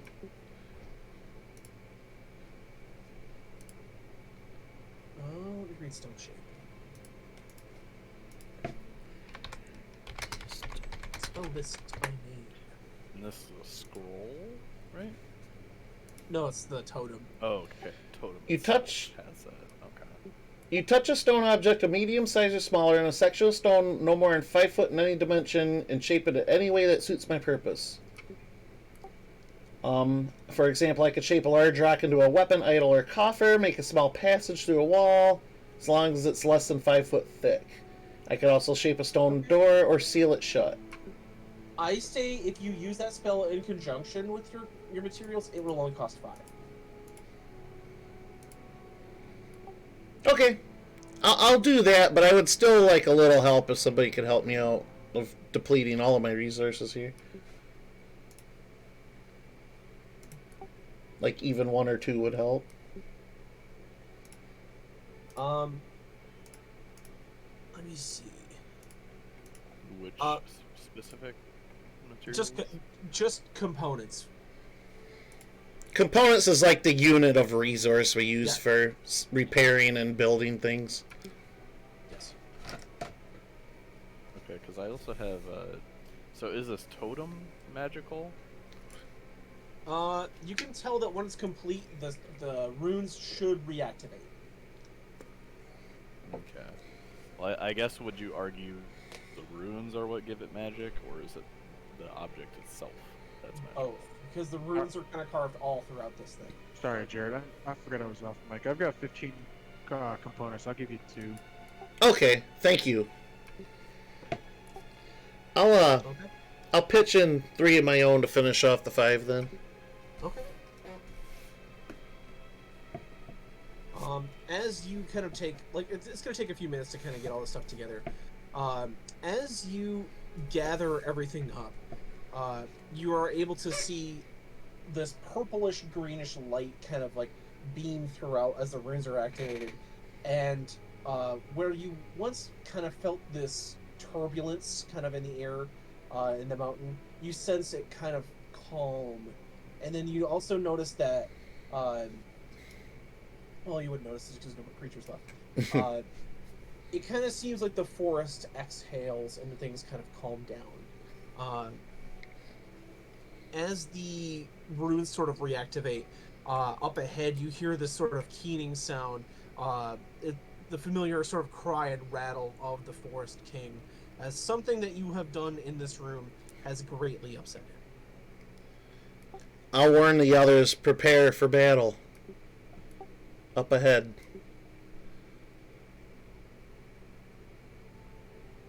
The Ngangas are going to use their 2 Cure Wounds spells that they have left on each other.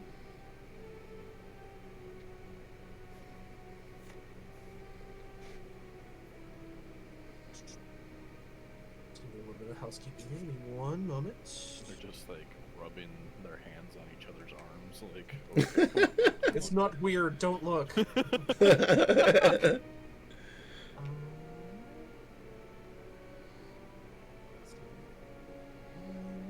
doesn't help that you're moaning, guys. Like, come on. why are you sweating so much? Well, there is a chant to heal this. Use the healings. Okay, that actually puts them both just above bloodied, so that's good.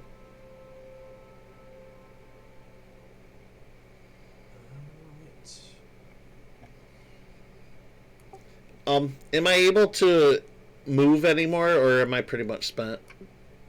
We're out of combat right now. There's Okay. This, moment of just taking 1 second to make sure that everybody's all set. Yeah, after I fix that and hear all that go on, I'm gonna scoot back to safety. Or, relative safety. Okay. As you guys are kind of getting together, Minor, you go ahead and get your arrow back.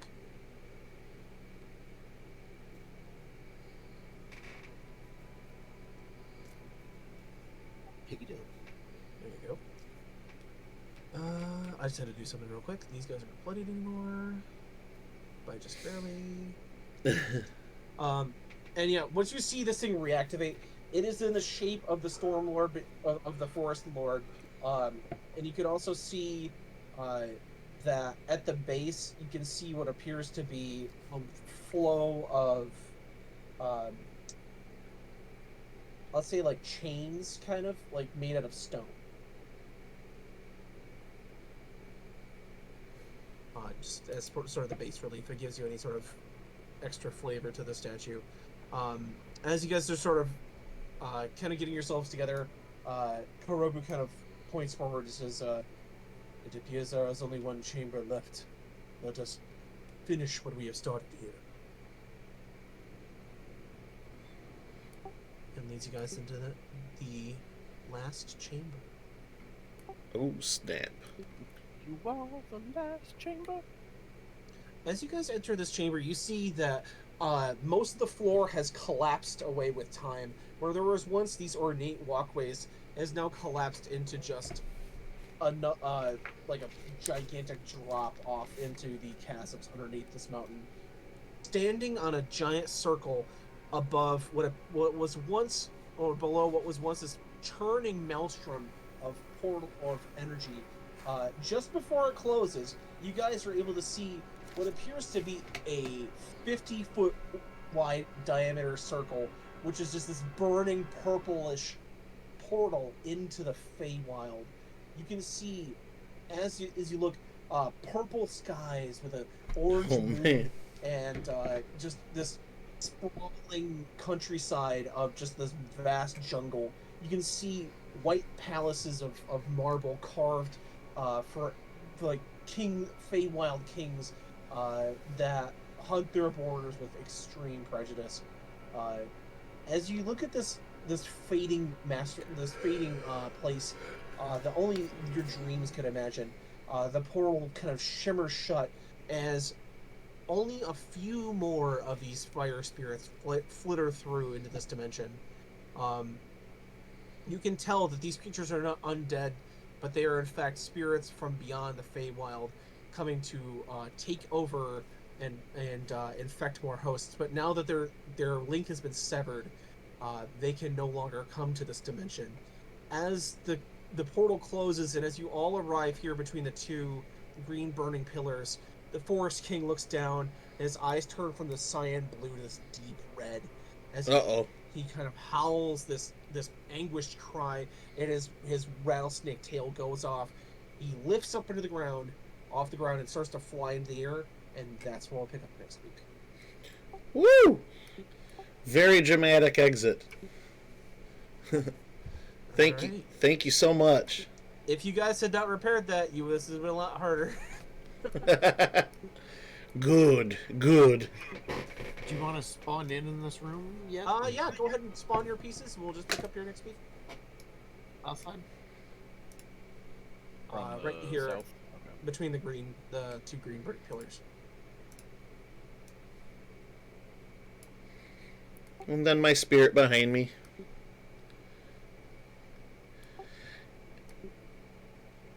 And I'll get the two Ngungas out here.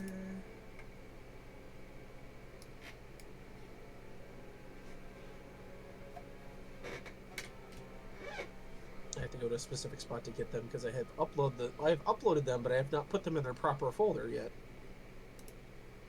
I wish you could upload things to a folder with Roll20. Just saying. Yeah, it seems like it'd be useful. And that's where we'll pick up next week. All right.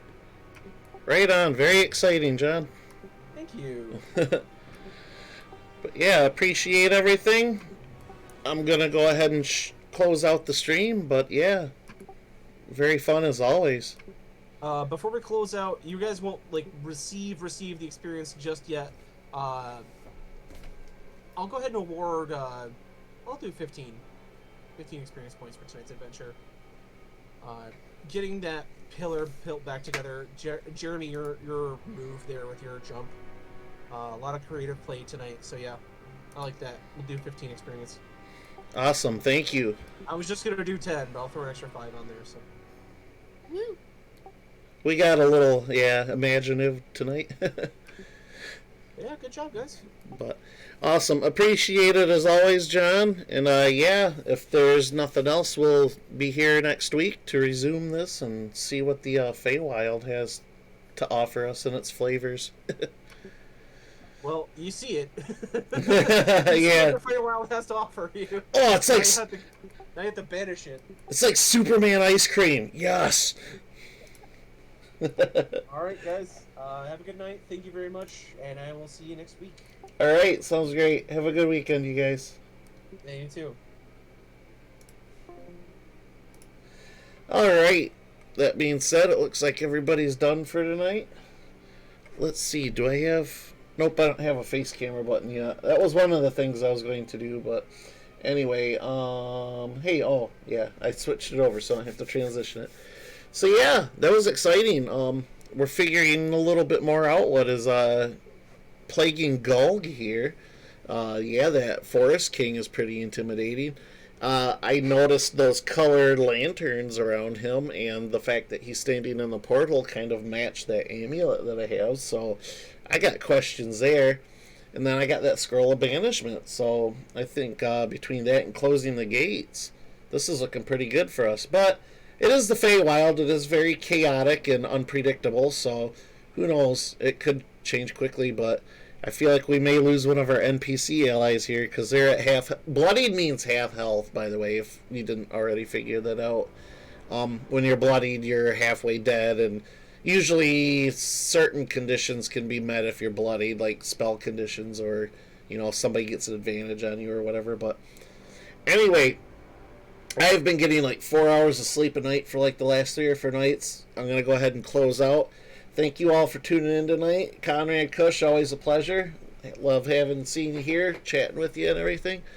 We'll pick up next week with more D&D. During the week, I'm gonna see. My day off is Thursday, and Wednesdays we've been playing World of Warcraft and watching Pay Money Wubby on Twitch here. But I'll see. If we don't end up meeting for that, I got a new game lined up I want to start. If not that day, maybe Thursday or something. I know I've been bad about streaming lately, but I've been kind of in a funk mentally, so I feel like if I'm like super down, I'm not going to entertain very well, so I'd rather not give you bullshit and just take a break. But I'll try to work on something. Watch my Twitter. I'll try to announce ahead of time. But yeah, thank you, Conrad. I will go get some good sleep. I'm about to do that right now. Probably sleep 10 hours, I don't know. But anyway, have a great night. It's always a pleasure. I'll see y'all next time. I'm going to use my new Stream Deck, by the way. I love this thing, dude. I can make shortcuts on it and do all sorts of neat stuff. And like, yeah, I got all those Deer Avenger noises lined up. This is one I don't think. Maybe I used it once, but help! I'm naked, and I have a pizza. I got all sorts of those lined up. That was actually like a taunt the deer used to try to lure out hunters to kill. But anyway, I'm babbling. I'm gonna test out my new button to end the stream. So hey, thanks. I'll be adding more and more. I can add folders of these things, and I'm sure I will. Probably like Family Guy stuff and all that too. But anyway, have a great weekend. I'll see y'all next week, if not sooner. Take it easy, man. Laters.